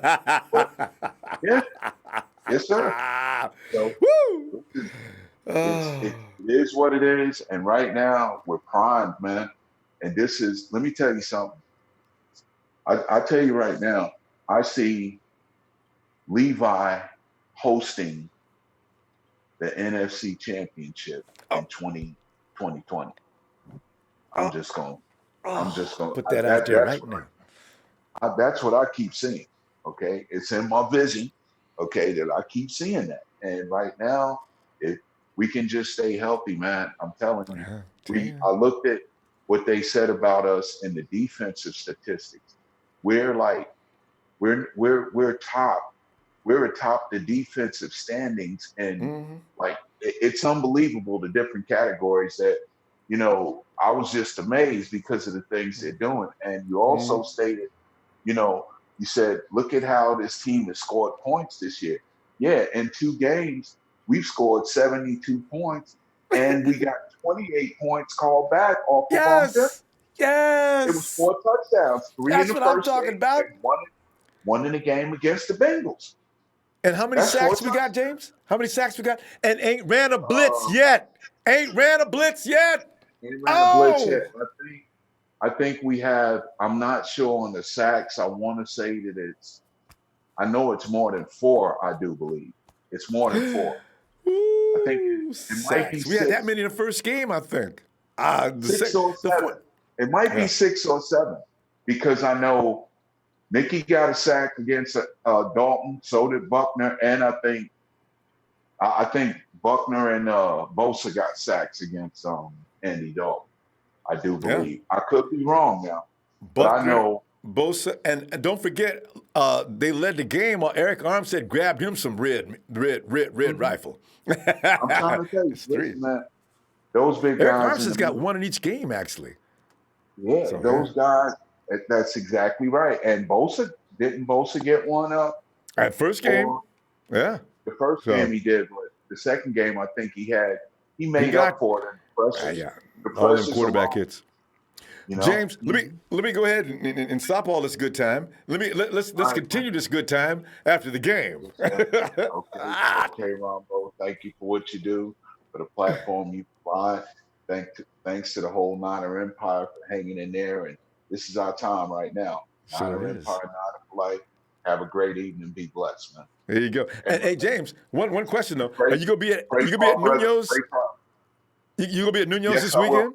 There you go. Yes, I will. If you're in the Jersey area, look up Nuno's. Hey, James, you gonna be wearing your 52? I'm gonna wear something. I'll be in Niner gear. I'm not sure if I'm gonna be in the. I ain't got a 52. I got a Bowman and a. Oh, that's a 53 you was wearing. Okay. All right. Yeah. Anyway, all right. Yes, sir. And look on the app. I got a photo of James in the app, so if you go in, you'll recognize him. All right, James. That Niner New Jersey, that Niner Empire and the New Jersey chapter, y'all. Be blessed. Have a great Niner Empire, Niner for life. Thank you. Thank you, James. Have a good night.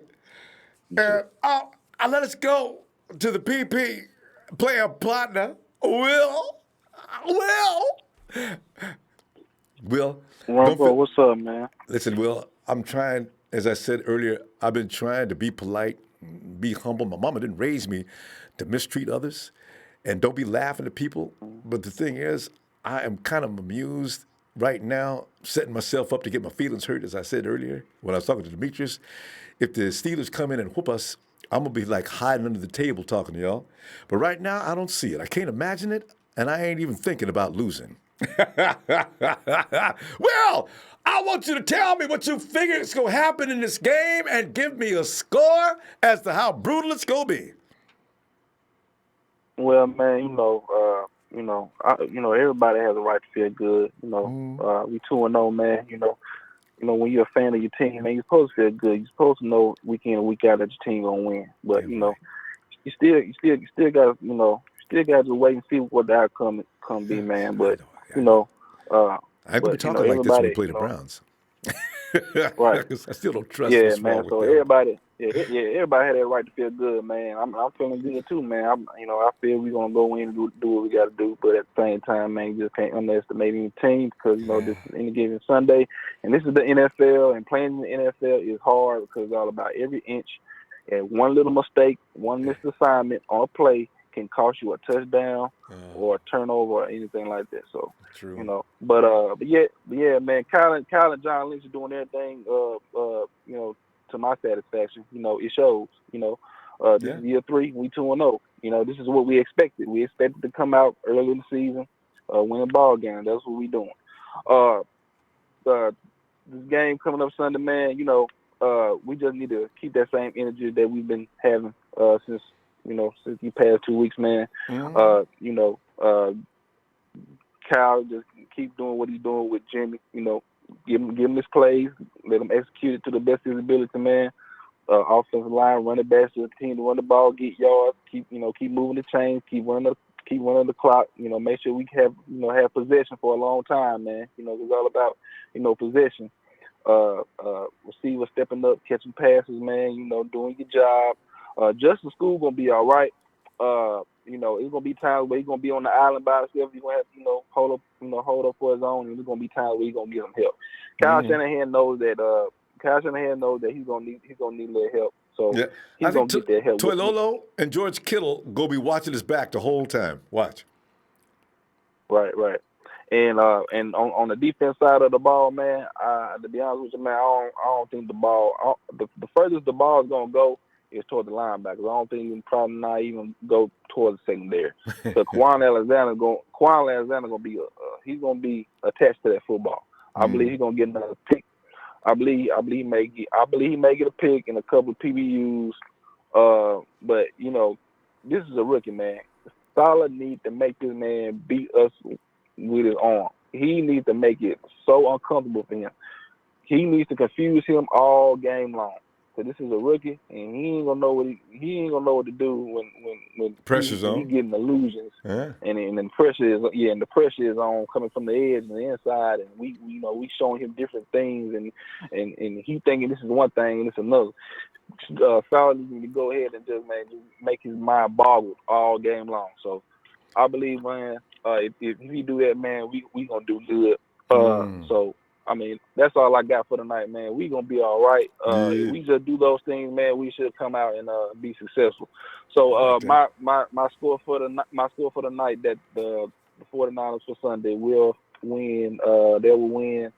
I'm gonna say 30-13. 30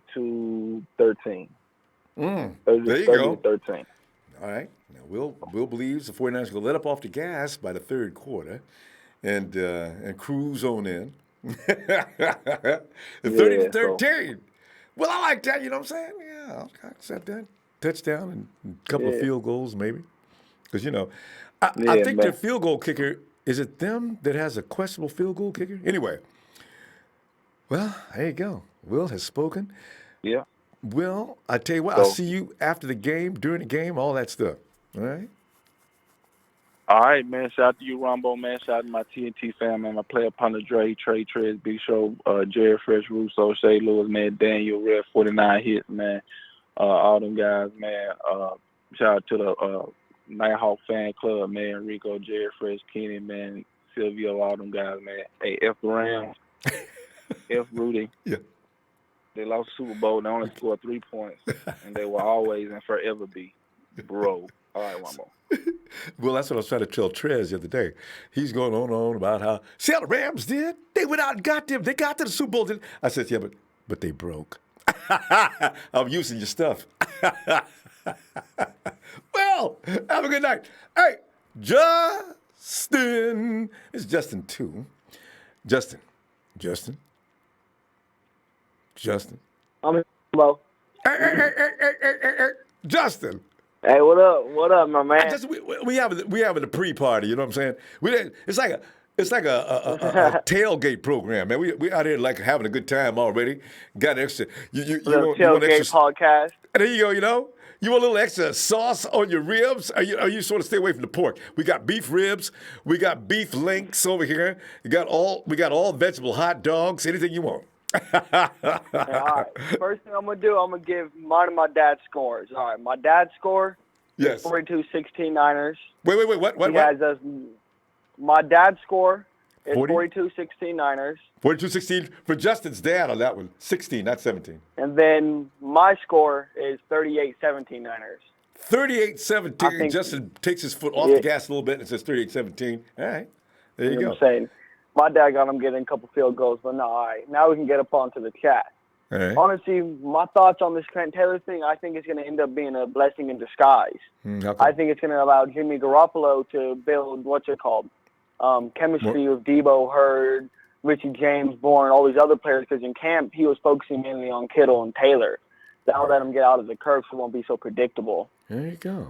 Good thinking, though. And that chemistry you talk about carries over from 2017. He likes small, fast receivers, Jimmy does.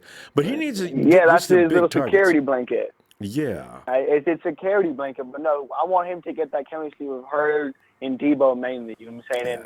And I think Kittle's going to explode on the Steelers, and I think he's going to have a 200-yard game because they don't guard Steelers out well, and I don't think Devin Bush is going to be able to guard guard George Kittle, even though he's a phenomenal linebacker. He is, but you know what I'm saying? He's a good rookie. He's coming out looking good, but it's going to be a couple years down the line. You know what I'm saying? That he's going to end up looking better. George Kittle, George Kittle will make the vets fucking have a hard time. Sorry for cussing. We'll have the Essendon vets have a hard time with guarding him. You know what I'm saying?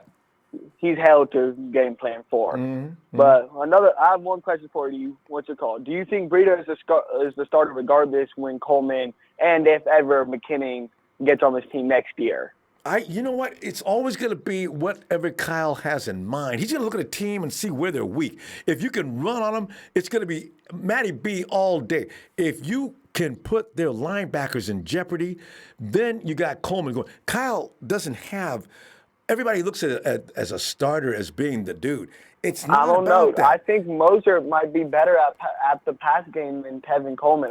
We haven't seen Tevin Coleman's true team. We only seen him in one game. Moser so we're does. going to see him in that Browns game. Yeah, Moser does. But that Moser pass game, he does everything well. it's dirty. Yeah, so that's why Moser is amazing. He might. We're going to God. see. He might be taking Tevin Coleman's job because that's one of the main reasons why we bought Tevin Coleman. He wasn't brought here just to mainly rush. He's back here to support Breida in the rushing yard, you know what I'm saying? Mainly in the goal line rushing thing, and then on the pass attack. Breida is our main rusher, and then Jerick McKinnon was going to be a rusher if he can be healthy this year. But that knee still, you know what I'm saying, it's not that good. Yeah. Do you trust Tart, though? How much do you fully trust Tart? He has those moments, doesn't he? He has those plays that are just glimmering. And then all of a sudden he'll do something really bad. Really bad. Not just bad, really bad. Whiff on, take a bad angle. Tart. Oh, Klosky. I like him. I see he explodes sometimes, but then he has injury problems like Jimmy Ward, like you were just saying. Like he has those retarded plays where you're just like, what are you doing? Like, what are you looking at on the field? I know. You know what, though? He does more good than he does bad. I mean, you see his whiffs and his bad plays, but all during the rest of the game, he does more he's good, taking care of business. Yeah. If you count the injuries, there's more bad, though. Because he's not on the field all the time, you know what I'm saying? Well, he has that. So if he can get healthy and he can you see, like, that's one of the things with some of these players that get hurt. Like, Jimmy Ward might be a phenomenal player if he can stay healthy and get, like, a full season on him belt and get all that experience and just let it build up. Because it's just like they say, build up on every game. Just keep on building. I know. He's, I just hope he lasts another game. I don't know. I worry about him. I don't think the 49ers are going to pick him up next year. Yeah. I think Jimmy Ward's gone next year. I think Tavarius Moore took his job. Yeah. But like I say, the best man up gets the job. Yeah. Just the thing about Jimmy is he's that guy that can play your slot or your safety. So, the 49ers, I don't know if they're going to get jack rid of all of him. trades. He's a diverse. He's a pocket knight. I mean, he's a, what's it called? Yeah. What's those little knives that have all those things in them? I don't know what they're called right now. Now you got me tripping, a Swiss Army knife. Swiss yes. Army knife. There it goes. There it goes. What's it called? But another thing about this Trent Taylor thing, this gives Dante Pettis a time to really evaluate him to see if he can step up. Yeah. Because if Trent Taylor came back after that bye and there's only this Pittsburgh game for Dante was in the deep end. He was drowning. He was drowning 2 days ago. Man, you know what I'm saying? He was, help me, screaming after Debo pumped him on the bike and kicked him into the leg. Yeah. You know what, though? With two things on his leg. Justin, we got to go. But listen, look for Dante's number to be called a little often this week. I got a feeling coaches had it now. Dante, listen, I'm calling your number this week. He had the snaps. Yeah. Well, they have been calling it like, well, I don't know if it's the plays are designed for him, you know what I'm saying? But still, he's open on some of the plays. We see him open kind of. And it's not just if the coaches call his name, because Jimmy has trusted them. That could be. And Kyle wants to. Last thing, Kyle's already kind of recommended it that he wants to put pressure on Dante and have Dante assert it. You know what I'm saying? Try to be a number one to fight it. All right, Justin. Let's continue this. Bye. Let's continue this after the game, Let's continue this. Yeah. I'll call you, man. All right, just be looking for you. Have a good night. Have a good night, you too. Thanks. And now, he is one of the founding members of TNT, hailing from the state of Virginia, Trey from VA. Trey! Tonight he can't accuse us of being cute and cuddly. Yes, they have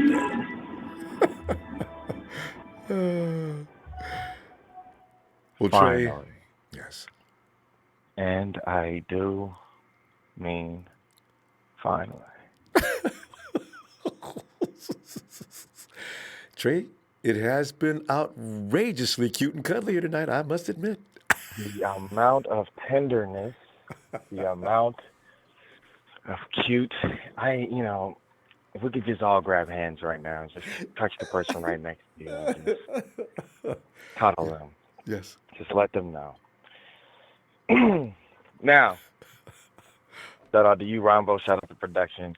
Thanks, shout out to the TNT family. We over at TNT, we just see football a little bit differently. I know. Just a little bit. Everybody. Have we ever won before? I just feel like everybody's acting. I'm hearing 79-5 and 82-0. What are we doing here now, guys? Are we that sweet? Is it over? Do we get the trophy now? Should we cancel the season? The blasphemy. Guys, let's just no, seriously though. We're 2-0, guys. Enjoy it as much as we've been through. Enjoy it, okay? Let's just take a minute. Yeah. Now, down to business, Ronbo. How are you doing, man? Is everything okay? Oh, awesome. As long as we're winning like this, I don't feel no bitterness in the mouth. Yeah. Well, here's my concern is, Ronbo. Justin's school is trash. I'm sorry. I fell out of my mouth. There goes a cute cuddly. No. All right, I love certain people on here, but we ran the ball 22 consecutive times. Justin School was a part of that. The one time we threw the ball.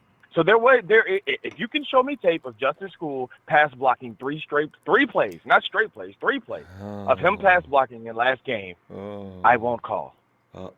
He pass blocked for 1 play. It was a play action. It was a toss. We got like a yardage. The point is, the guy, when he went against Nick Chubb in the Broncos game, that was bad. No, you don't want to talk about that, though. Okay, well, that was with Jimmy G. But then when CJ got in, CJ got smoked. And then in the Chargers game, their backups had their way with the guy's just not strong enough. He's a great run blocker.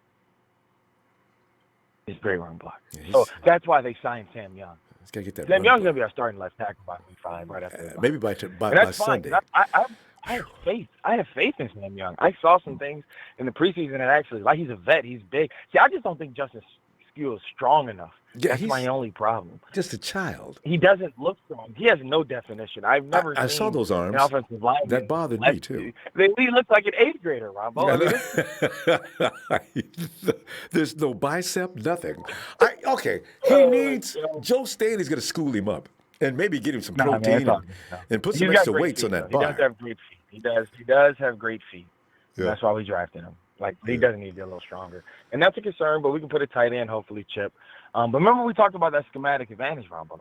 Yeah. About how, and remember I told you we were going to do much better against a 4-3 team because we could get around the outside. Here we go for 200. Yeah, that's a good call, Trey. Very good call. But we talked about it.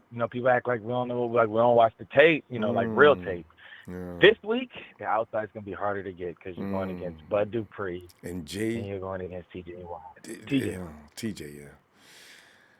So it's going to be on Jimmy. This is the Jimmy G game, guys. This is the Jimmy G game because we're not going to be able to run the ball the way we like because that outside zone against a 3-4 is not ideal. That's why we struggled against Tampa. That being said, I'm confident that George Kittle, Deebo Samuel, Marquise Goodwin, and there is going to be a sighting of Dante Pettis. I'm calling it now for at least the one. It would figure, too. It has to. Comes out of nowhere. Be, right? Nobody expects it. It has to be. Yes. It has to be.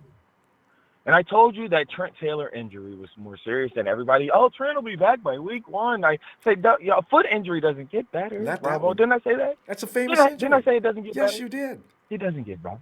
It doesn't get better. But it's okay. You're holding up a roster spot. So I'm hoping that Jalen Hurd comes back because this team right here, Ronbo, let's not talk about next week's game. Let's just talk about the Steelers. That team is thirsty right now. That team is dangerous. They're in a corner. They're a wounded animal. And they're about to get stomped out by the San Francisco 49ers because we are not playing around this year, Ronbo. Like, this is the time in the third year where Kyle Shanahan has his team going out, no mercy. Please blitz this guy. Do not let him sit back and get comfortable. If they make plays, they make plays. But don't let Mason Rudolph get as much as 2 or 3 seconds. Treat him like a veteran. And antagonize him, intimidate him. I agree. Trey, Ronbo, I know you got to go, man. Let me get that score, though. Don't you leave without a score now. Who you got? Yeah, man. This is going to be tighter. This is what I mean by staying humble, because every game isn't going to be like what we've had. I think the emotions are going to be high, so I think this game's right here. But we're going to be looking at 28-13, and it's going to be a tighter game. All right. It'll be a tighter game. All right? But we're going to go out here. We're going to get the job done. Shout out to the team, the Devil team. Let's get Justin's school some help. Yeah. Let's get him some muscle milk. And let's pray for the best. A gallon. Shout out that. All right, Trey. Always good insights. All right, fam. Appreciate you, bro. Hey. Yes, sir. Appreciate you, fam. Thanks. And hey, Trey, see you after the game, too, when we get over these scores. So we say, Trey called it 4-3 versus the 3-4. Ronbo, I told you the schematic advantage. I'm watching all 22 tape on Game Pass, and I can see it. What's working and what's not. So we're going to get that, though. Appreciate you, sir. Thank you for everybody. Shout out to the TNT family out. All right, Trey. Night. And we go to Emilio. Emilio. What's happening? Man, we doing something we ain't did in years, man. A lot of us in here, especially me and several others, we're talking major poo-poo. I mean, that's the reason why right there. When's the last time we started off a season winning and looking like we're supposed to win again? And Baker Mayfield don't know it, but he needs to get ready for a whooping too. But Emilio, what are your feelings on this game coming up, and what do you see the outcome being? I won to whoop the hell out of the Coolers. I told you before, I hate Steelers fans. They're the worst. They talk so much shit. It is so fucking unbelievable. They're worse than Raider fans and Cowboys fans. No, wait a minute. Worse than Raider fans? Well, yeah, maybe. I don't see how you never really come across these fools. These fools talk so much shit like it's the thing to do. Oh, yeah, we're the first ones to 6 and all this stuff. I know, that is annoying. Yeah, so what? We were first to 5. I mean, he had a chance to be on the 6 and didn't get it. Whoop-de-doo. But I was like, the last time they were fucking irrelevant, and the defense like the part of you're fading in. I mean, they're fading in and out. Yeah, can you hear me now? Yeah. That's a little better. Okay. Hear me? A little better, yeah. Go ahead. Let me see if that stays with. It's just like I said, it's just ridiculous. I'm always talking about we're better and all this stuff. I'm just saying, honestly, I'm all right, man. Then I get an argument with, oh, you guys haven't beaten nobody yet. I was like, really? Are you serious? Cincinnati's almost been in the playoffs every year. I'm on the book. Come the hell on. I mean, and you tell these, whoever you run into saying that, what are we supposed to do? We can't do nothing but beat people on our schedule. I hate when people say that. Well, okay, we need to call the Patriots up and please, can we play you this week? Hey, Saints, you got time for us this week? Come on, man. I hate when people say, you only beat nobody yet. We didn't make the schedule. Emilio? I'm listening. I'm listening to somebody who's talking about. I'm listening. It's like I said, we didn't make sense. But the thing is, you play who you play. It doesn't make a damn difference. I mean, when we were sorry, I was like, hey, they play us. We were sorry as team one time. It didn't happen. Not everybody can be played all the damn time. Everybody goes through that. I mean, the Patriots was crap at one time. That's right. Not everybody stays great. It just gets irritating. And like I said, Steelers fans are the damn worst. That was better and all that. Okay, whatever, man. That was the last time I remember. Yeah, you beat us, but then we beat you before we counted. That's right. It's 11-10. I found out about the season series. I wasn't keeping track of that. I mean, you got to give me your score. Yeah. Your signal is breaking up. Let me get your score before you fade all the way out. You know what? This is I want to destroy them. I honestly think 35-3. Honestly, 30. 35. Did I hear 35-3? Yes. All right. I like that. And, the 49ers need to think about getting below that average anyway. They were giving up 17 points. Granted, last week 17 points was a joke. But let's get below that. I want to destroy these fools. I just want them to rip their heart out all the way through. And then when you see them Steeler fans. A done team. I don't want to hear done. I just don't. They're going to tell you, all the way. They are going to tell you, oh, yeah, you beat us, no Ben Roethlisberger, no AB, no Le'Veon. Hey, those guys are not on your team. Remind them of that, too. No, I did. I said, no. It was no excuses. I'm not there. Man, they just tell me, you're not going to the Super Bowl. I had told you before the way I felt about it. Yeah, we're doing a lot better, but I didn't think Super Bowl either. So, that's my own thing. Like I said, just maybe if I wouldn't want to of course, my opinion's going to change. That's just no fact. I just want to keep humble. I just want to, for right now, I'm just worried about the people. Rip their damn heart out and stomp on it. All right, Emilio. I'm gonna get you Sunday when you. All right, fam. We'll get you Sunday when you're at home so you get a better signal. But Emilio, I got your score, and if it come out right, we was yelling your name. All right. All right, man. All right, fam. Have a good night. It's refreshing to hear Emilio say nothing but good things about the 49ers because me and Emilio used to get some terrible arguments on the air. Emilio used to be calling in, zooming in, laughing at me.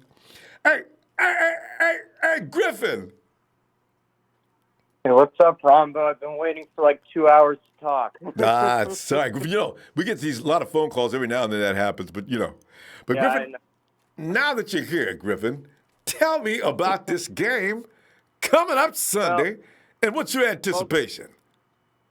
Okay. Well, the first thing I want to talk about is I've seen Steelers fans, not all of them, but some Steelers fans say that they actually trust Mason Rudolph right now more than Ben Roethlisberger. So if we win, Griffin, wait. Question. I don't want. Griffin. Question. Of those Steelers fans that you ran into, do they think Mason has the capability to beat the 49ers? Some of them do. I mean, but they're fans. I was hoping that was a widespread feeling because I've not ran into Steeler fans. But my point is, if we win, I don't want to hear a single, well, you beat them without Ben Roethlisberger. All right, well, get ready for it. It's coming. If someone doesn't think Mason Rudolph is better for the team, then I think that says it all in and of itself. So now, with that said, everybody seems to think this win, or this game, I should say, is a guaranteed win. I'm not so sure about that, to be honest with you. Well, I think no win is guaranteed. This is the Steelers team that is desperate for a win. This is the Steelers team where it's going to be Mason Rudolph's first start, so their offense will probably be injected with a little extra energy. This is a Steelers team that just traded for Minkah Fitzpatrick, so their defense is probably going to be injected with a little extra energy. So I think they're going to play this game extremely, extremely hard. And I've heard callers in over the last couple hours who are already talking about the Browns. I think that's a big mistake. I hope that is out of line, isn't it? We should be talking about the Steelers. Okay, and I think it's going to come down to if D Ford is going to play or not, because apparently that's not a guarantee if D Ford's going to play or not. But I think he's going to. It would be really important if he did, because I think him plus Nick Bosa plus the home crowd, I think that's our main weapon right there. That and of course Shanahan. But Griffin, I just want to interject one thing on that. You know what? I'm starting to think now, though, Kasuric is the underlying answer. Eric Armstead's got he's got 2 sacks on the year. Look at Ronnie Blair. He looks like another player as well. He was already pretty good. Nick Bosa's just naturally a fiend. I don't think I think we could actually have D take a day off this weekend, and we'd be fine. But I'd like to have him there. But yeah. You know, it is interesting that you mentioned that. I've actually been very impressed with how Eric Armstead has played, and especially Blair. So, you could also argue that both D Ford and Bosa on the field have really kind of opened up those opportunities for other players on the D line. True. So, yeah, but we'll see. I think they'll be the number one factor, and we'll see how the offense does without Staley. I mean, that's a scary thing to think about too. But I know. I think we saw Shanahan's play calling on Sunday. I think that's got to give the team a little bit of confidence that they can find ways around the defense, even if they're missing a key player. So, and I just wanted to say one more thing. And this is a bit off topic, but a few callers ago, one person said that, John Lynch hasn't been able to acquire a superstar not because he's a bad negotiator, but because, the league hates the red and gold. Those were his words. Mm-hmm. Get the insecurity out of here, okay? Because imagine a GM and an owner sitting together, and the owner says, so did you get a team to offer you a first-round pick? Oh, yeah. So what did you get? Oh, I got a second-round pick. Why didn't you just take the first-round pick? Oh, it was because it was from the Niners. That GM would be fired, okay? Think for a minute here, okay? Think. It's not because the reason why we didn't get Khalil Mack and we didn't get OBJ had nothing to do with us being the Niners, and it also had nothing to do with Lynch being a quote-unquote bad negotiator. It had everything to do with the specific situations. The Raiders just did not want to trade Mack across the bay, and they also probably thought the Bears would net them some better picks than we would. If anything, that's a compliment. And the Giants didn't want to trade OBJ to the NFC without us, of course, trading them Nick Bosa, which we weren't going to do. So the individual situations just didn't work out. And I also don't think we're going to get Jalen Ramsey either. I don't think you look at our situation in the secondary, looks a lot better than last year, at least so far in 2 games. And, Ramsey's due a big contract in a year. I don't see Jalen Ramsey happening either. I think we're probably not going to get a big trade like that. So I bet I'm running out of time. Yeah, I know you are. But give me your score, though, Griffin. I need that. Yeah. Hey, listen, by the way, everything you just said, I wholeheartedly agree with. Even this Jalen Ramsey deal. And by the way, Jalen Ramsey's not leaving Jacksonville, for those who don't know. But go ahead. Give me your score, though. Really? I don't think so. I mentioned I was pessimistic about this game, but I do think even with Staley out, I think the offense will find its way. I think 49ers get 27. I think the Steelers, they make a little bit of noise, but at the end of the day, our home crowd and pass rush does its job. Steelers score 20. So 49ers 27, Steelers 20. I'm probably the closest score prediction yet. So. Yeah, that's close. That's hanging on for a win. All right, Griffin, good stuff. Yeah. And I'll see you after the game Sunday to see if you were right. Okay. For sure. Hopefully, it's a happy Sunday afternoon. I think so. All right, fam. Have a good night. Yes. All right. And let me go out and get Charles way out on the East Coast. Charles. Hello. Charles. Right here, man. Charles? Hey, what's going on, Ronbo? Charles, we sitting there shucking and jiving and lying about what we supposed to be just dominating and tearing the Steelers all up. So you know what's going to be funny? Because the Steelers may have more sting than we thought they did. I got to tell you, though, Charles, I was scared a little bit the first 2 games. And I should get scared. This maybe good luck to be scared because we beat Jameis and his boys to death. They had us going for a minute. We just ran off in the second half of both games. And this time I'm looking at the Steelers. I'm saying, oh, man, this Steelers they got what they go do, So you know what? This be the game probably be tight. Watch. But what do you think of Charles? Man, I've been looking at tape on what's the left tackle name? School. Yeah.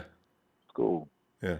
Yeah, I've been looking at his tape. He's out of Vanderbilt. I've been looking at his college tape, and I mean, he looks okay. He played in the SEC. And played against some tough dudes. He played against. I think that's the reason why they drafted him in the 5th round, because he played in the SEC and he held his own. But I don't know what he looked like in the preseason, but I've heard, from the guys that spoke before me that he was hot garbage. Yeah, And well, so, he can run block pretty good. But you know what? His thing is supposedly protecting because you know he only gave up one sack in 4 years. He came in as a freshman, left as a senior, one sack, and that was to Josh Allen. He used to handle Nick. So you see, this is why it's in him. He just needs to get used to the NFL speed, and he needs to get some grown man strength on him. After that happens, I don't know what we may have here. We'll see. But go ahead. Yeah. I just think they should probably put him on the shelf for 1 year, and then bring him back, and hopefully he'll be healthy, and I think he'd be good. But he doesn't have that luxury now. No. That That's what they were hoping. So I hope he's able to get plugged in, and I hope everything works out because we're on a roll. We need to stay on the roll. I mean, this is really good, man. I'm really happy. The season is shaping up the way it is. I wouldn't even fathom, going, 41 and having 41 points last game. Because the Bengals, they played really well against the Seahawks week 1. I love that. I'm glad you said that. Because I can't hear that enough. I keep saying that myself. So you know what? If the Hawks escaped this team at their own house, and we went up into the Bengals' house and beat them to death and didn't give up no sacks. Russell Wilson went down about 3 times against the Bengals. 49ers says, ain't going to be none of that today. And this is why I say people need to take the 49ers seriously. That's serious. I mean, we have 3 very talented running backs. I mean, the running back, the offensive line, they're playing better than we expected because we heard in training camp that they were doing horrible. Jimmy G couldn't even get time to route back and take a pass consistently. And now, but Charles, let me ask you a question though.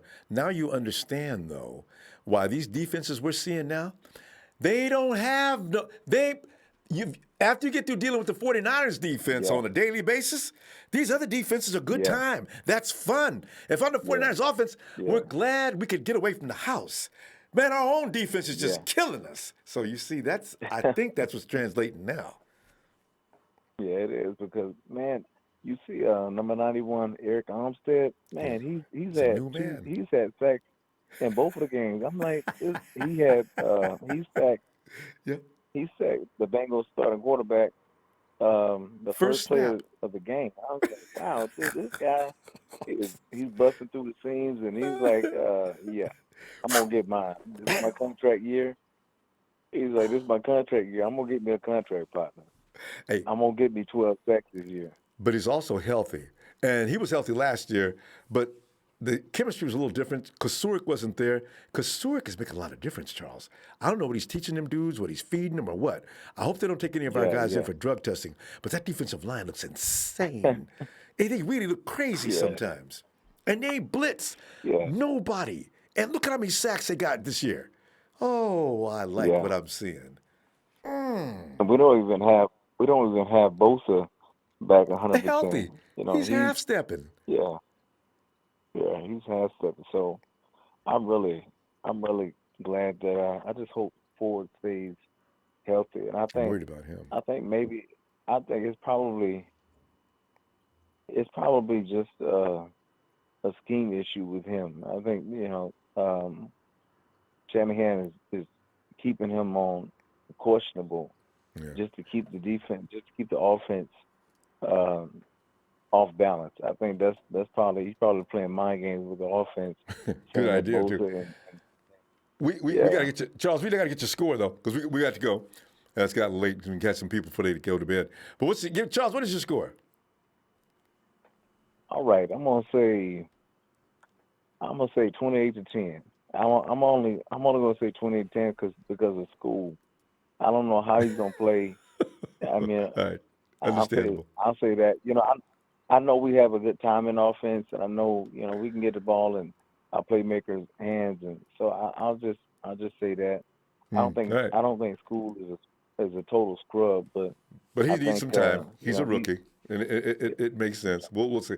He's not McGlinchey. He ain't a first round pick, so yeah, it's understandable. yeah. All right, let's see what he And does. like I was telling, hold on. And like I was telling you before about Pettis, I know Pettis is your boy, but I told you before the season he's gonna be a third or fourth receiver, and that's exactly what he is. Because I'm telling you, Pettis he ain't got it. Everybody keeps promoting him, but Ronbo, you got to drop the Pettis. I'm about ready to, Charles. Charles, we really got to go, fam. It's after midnight in the East. Okay, you know this. You're out in the East. All right, fam. I'll see you Sunday if you got some time, huh? All right. Okay, all right, bye. All right, is it? And Charles came back to get me because I supported. But you know what? I'm still waiting for Pettis to suddenly break out in the civilian clothes with a big S or a big D on his chest. Come on, Dante. Keys. Come on in, fam. What you doing here? What's up, baby? Keith, man, I sit back here having a good time because I don't know if it's fake or not, but I'm taking the Steelers as being a practice game almost. I seen what Tom Brady did against the Steelers defense. Granted, we're not the Patriots yet, but good Lord, the Steelers are suffering right now. I see the 49ers just whooping that butt. They may have to call the police to pull the 49ers off the Steelers before this game's over. But what are you thinking? We might as well go ahead and put the third string in. I got Nick Mullins coming in at the end of the third quarter.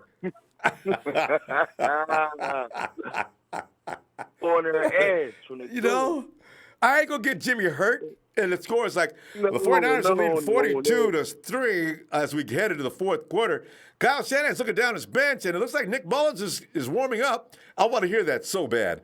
Go ahead and put the other pictures in, man. Go ahead and close it out, man. We ain't got to worry about it. It's a wrap for them. Yes. And it was so sad because I really wanted to see Big Ben because you know where I'm at.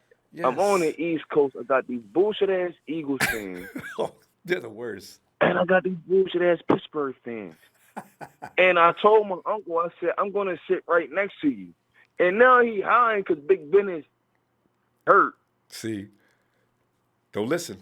Because how many times have we had people hurt? Nobody had no sympathy for us, Keith. Nobody has any sympathy for us when we had up here. That was the whole point. That's why I said, don't hide now. Don't hide.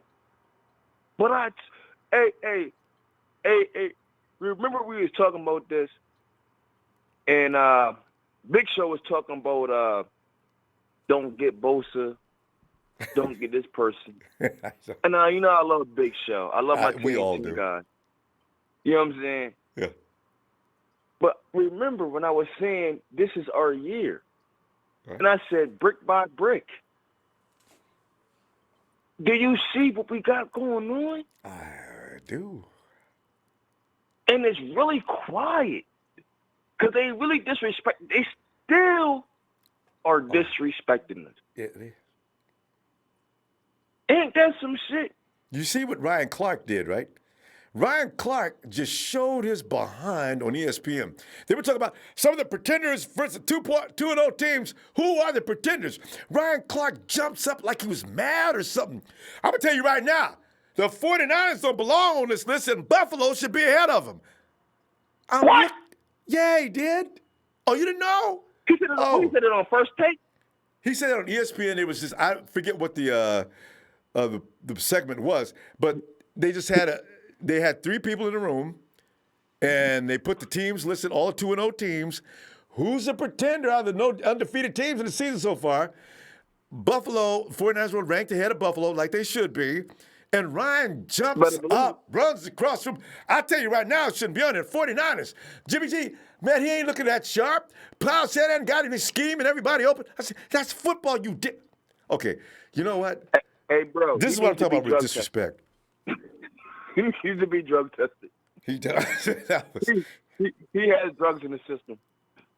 He's an ex-Steeler. He has drugs in his system. Wait. After this game, I'm going right to it. He's already banned a few people. Some people on Twitter already said they're putting pictures up of where Ryan Clark, you have been blocked from this user's content. I'm laughing. I'm saying he had to be high. He didn't want to drink coffee. God. It was not Folgers in his cup. I can tell you that much right now. Goodness gracious. But yeah, we hey bro, we're there, family. And we took a big loss with Staley going down. Yeah. That hurt, but we'll be all right. We'll be all right. That run game. Remember I kept saying that 300 that three-headed monster? Yeah, the run game is crazy. I tell you. You're right. Didn't I keep saying it to you? I said that monsters in the backfield is serious. What? And do you see Mostert?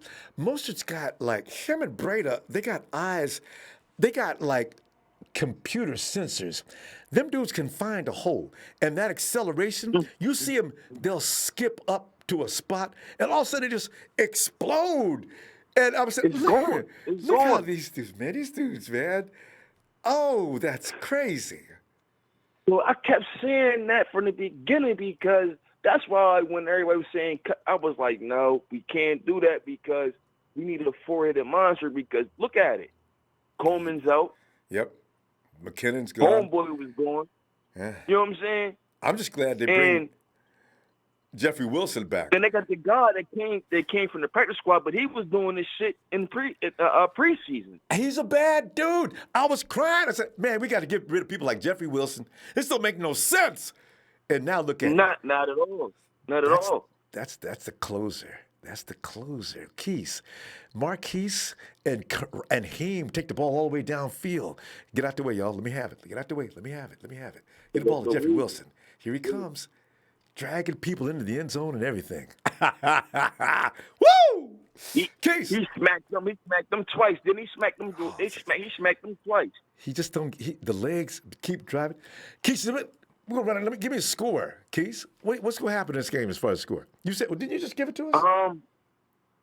I'm thinking more like between 34 to 42. Us. 13. 42 to 13. 42 to 13. Keith sounded like my score now, man.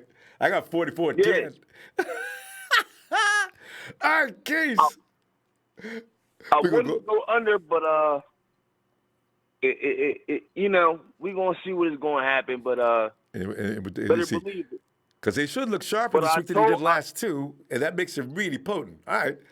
Keith, we gotta go, fam. Let me see you after the game. Sir. All right.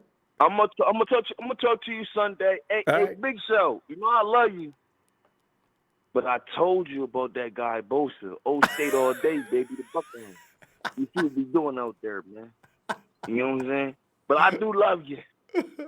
I do love you. Who's that guy the Green Bay Packers picked up, the edge rusher? I don't even know his name. What's his name? Oh, I can't remember. Big Show gave him to us. He was like just. Oh, the guy from Michigan. Yeah, I think so. He from Michigan? Yes. Oh yeah, you know we bust their ass every year. Chad, help me out. Who was that dude that Big Show wanted us to pick up? All right, Keith, we'll get it in a minute. We'll get back to it, all right? I love working Big Show. Have a good night, fam. All right, fam. Woo! Who's it? Where's that guy? Somebody gotta give me his name. Rashawn Gary. What's up? Give me a call, Show. You know I gotta get you for that. Boom, bop, boom, bop, boom. Yeah. Do it. Let's go. Bop. And now it's time for party, boom, boom, party, boom, boom. Rico Suave. Rico! We ain't heard from you in a long time, man. Ronbo, what's up, baby boy?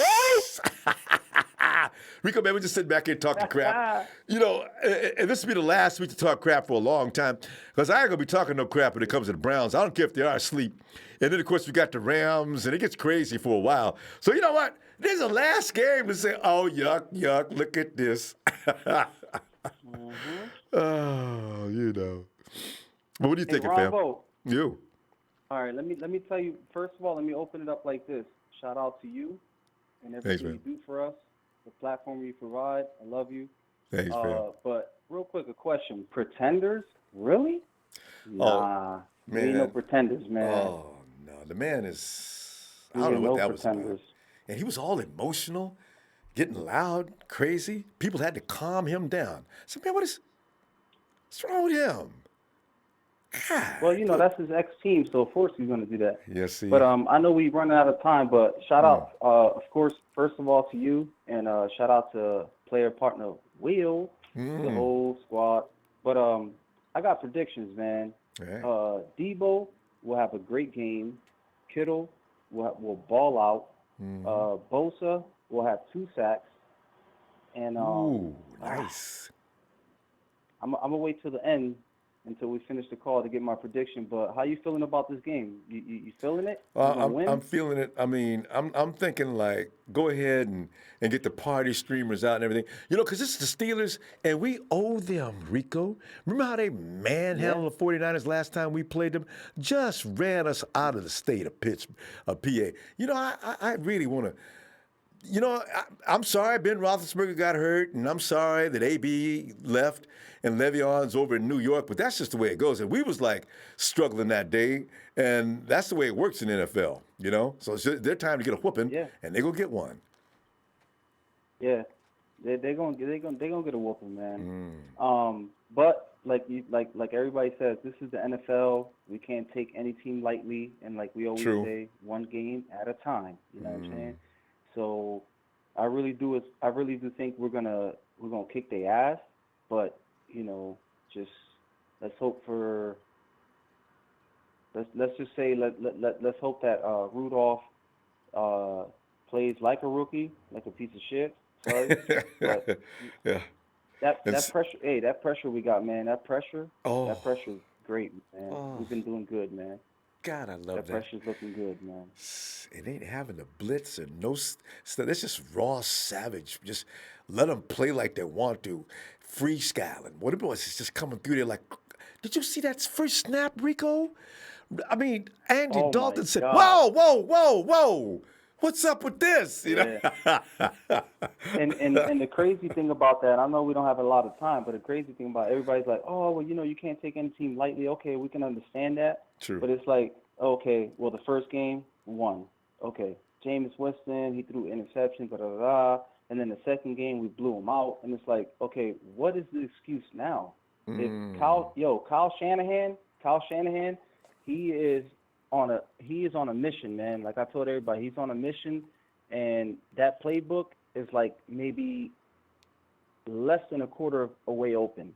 Once he starts opening that playbook up, and he starts getting the wide receivers open and this and that, bro, it's a wrap. Like I remember you said it, Ronbo. You said it like a couple months ago. You was like, once Kyle Shanahan starts opening his playbook, it's over.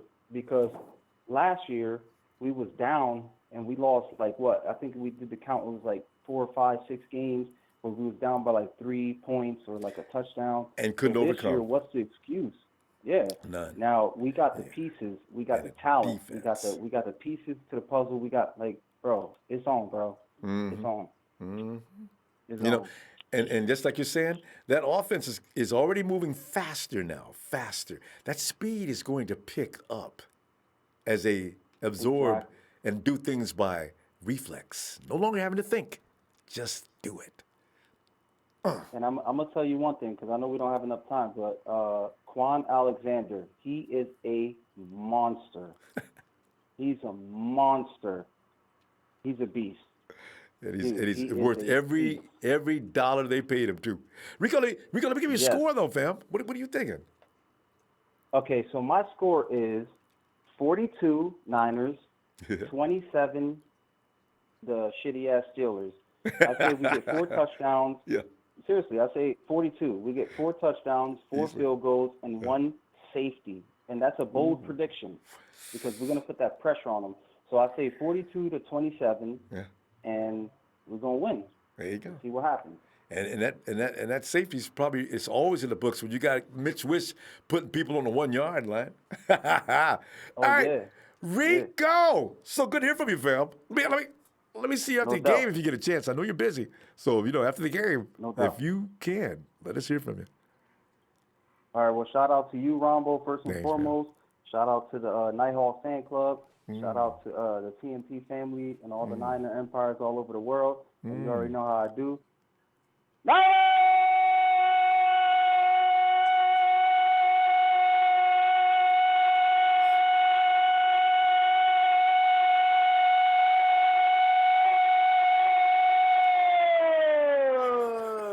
Then fuck the other team. I could have went longer, but I know you don't got enough time. So love you, man. God Thanks, bless you. Rico. Love you back, fam. Have God a good bless night. you, man. Thanks, Rico. All right, you too. God bless. Oh, God. Rico, boy. So, hey, KB, hello. Ronbo! Yo. I'm right here, KB. Man, okay. Man. Say again. I said, I can't believe you called my name. I can't believe you remember me. Yeah. I was wondering. I called, I said, KB, and I thought you passed out. And I said, hey, KB, sorry it took so long. We got a lot of people want to get in to say something tonight. KB, welcome on in here, fam. Oh, man, Ronbo, man, there's so many ways we can go here, man. There's so many things we can talk about. Well, start wherever you want to. I love your show, man. I could listen to you all day, man. I don't know how you do it, but thanks, man. You're music to my soul, man. You freaking complete me, brother. So thanks, KB. I love you, Ronbo. I love you back, fam. KB, we're going to be crazy celebrating this weekend. The love's going to get out of control here in a minute, man, because things are looking awfully good for the 49ers. And the thing is, KB, they look strong. They're not just, they stumbled around and looked awful in game one. And you know the mark of a good team, KB? A team that looks terrible and they still beat you to death. Oh! So game two, a few brain farts, and still left with 40-plus points. KB, when they get this machine fixed so it runs like a Maserati instead of an old 1972 Ford, that's when things get real interesting. That's right, Ronbo. I mean, that's what gets me excited, to see the performance that they had the first two games and to see that they still came out with the win. Uh-huh. It really tells a lot about this team, because at the end of the day, it really takes it's not just offense or defense, it's also special teams, and we got to always consider that. And I hear a lot of fans that were, you talk smack. Like, I think in my last call, I was talking about all the audience and the fans that are talking smack, but when you look at, for example, special teams, a lot of people, I remember, were talking big-time smack on our pick at number 4 with Wishnowski. And, man, look right? I remember, I was like, wow, I couldn't believe it either, but I was like, like John Lynch and Shanahan and the guys, that are 49ers, representing 49ers, we trust in them, and as faithful, we have to trust in who we got. And I think that's proven, mashed potato that's right there. That's like, man, like, we picked him up, and a lot of people were like saying, like, I can't believe it, and they're like just talking so much smack to John Lynch. KB, John Lynch, because nobody knew. Unless you followed him at Utah, there was just no way to know how magical this dude is. I mean, he can kick a ball. What he does with the ball, a lot of guys can't even do with their hands. So, he's a freak. And that's where they play ball, where he comes from. He's Australian. So, I'm saying, man, we don't know about this. Now they do, though. So. Yeah, so, anyways, Ron, but there's so many things I want to talk about, man, but I think the biggest ones that I've been pondering on, I've been thinking a lot about is, obviously we have a problem at tackle, right? We need a backup or somebody and we at least need a backup to school, because we're going to give them an opportunity. We got to give him at least a game or 2 games, just give him time. Like, he's a rookie, so we can't expect him to be perfect. We got to give him some type of, like, leeway, like he's a rookie. But we got to have somebody that's there just in case, and I'm glad that the 49ers brought in Sam Young and some other players that they have on the bench too, and they believe in. And I feel confident in our GM, and John Lynch. I actually met John Lynch at the airport, Ronbo. I met him. I couldn't believe it. When I saw him, I was like, "That's John Lynch." And I remember telling my wife, we went to the game. We actually flew from Los Angeles to Sacramento to go to the game. And he was walking by, and I was like, honey, that's John Lynch. And I went up to him, and I was like, John, are you John Lynch? He's like, yeah. And I couldn't believe it. I was like starstruck. I'm from LA, so I usually don't get starstruck, but if it's a 49ers, I know, I was going to say, I'm going to get starstruck, Ronbo. So if I ever get a chance to meet you, Ronbo, I'll be starstruck with you, brother.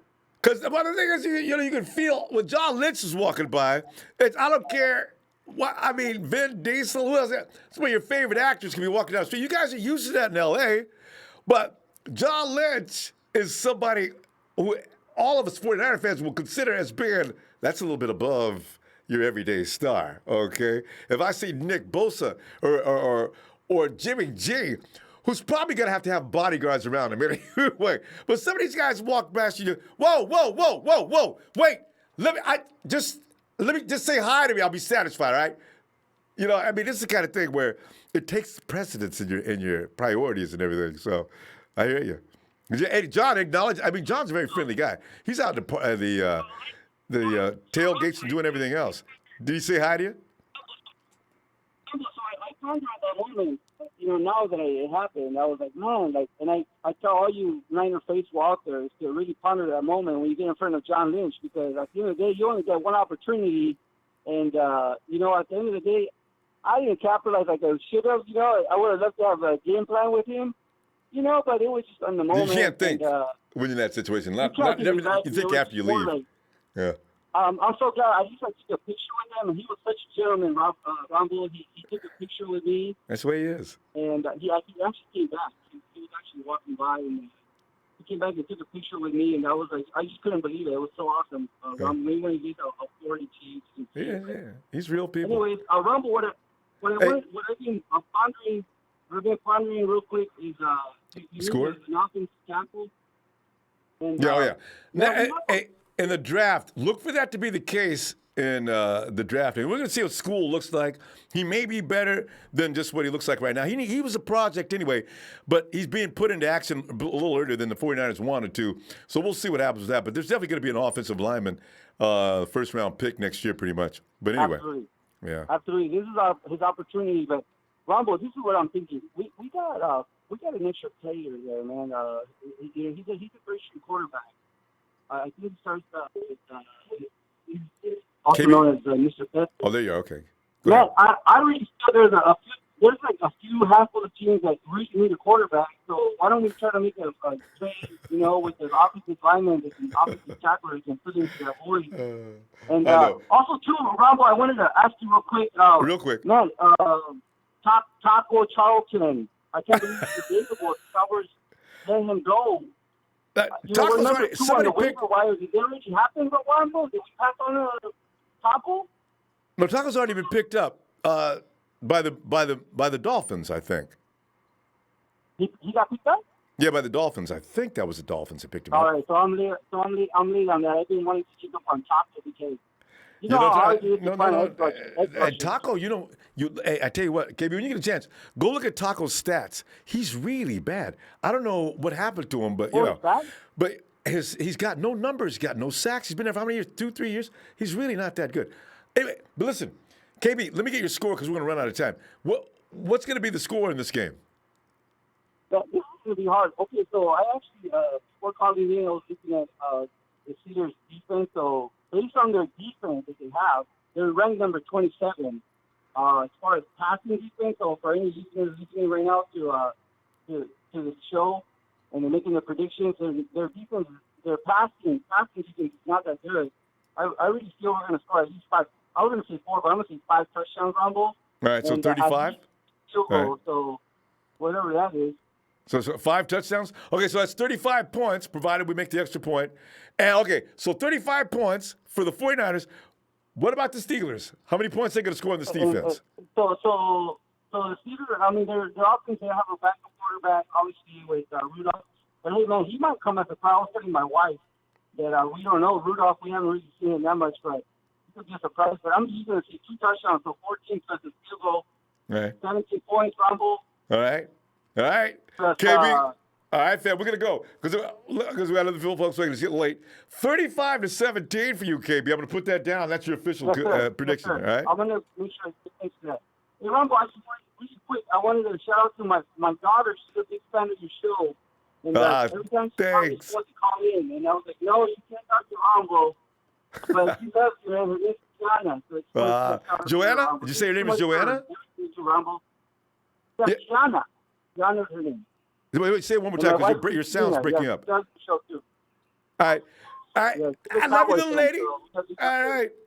All right, KB. Appreciate you, fam. See you after the game, man. I love all you things too, okay? Thanks, fam. Thanks. All right, Ronbo. All right. Bye-bye.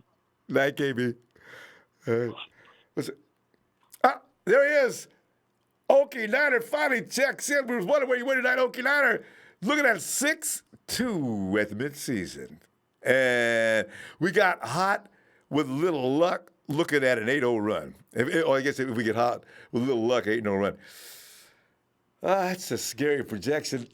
Getting out 8 games and don't lose 1. Boy, that would be, talk about sending a message to the league. Then the target would be on the 49ers' back. But the thing is, the 49ers go 8-0, look out. You know why? Because that'll mean their confidence is sky high, and they're clicking on every cylinder. Woo! And Joe Staley on his way back at that time. Jalen Hurts already in the mix. Oh, God. Thank you, Okie Niner. Appreciate you, fam. Oh, he's got another one here, too. He says, score Niners over Steelers 34-17, our favorite number to give up. All right. JT.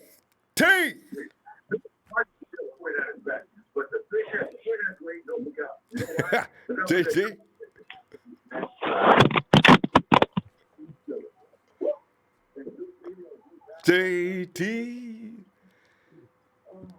JT.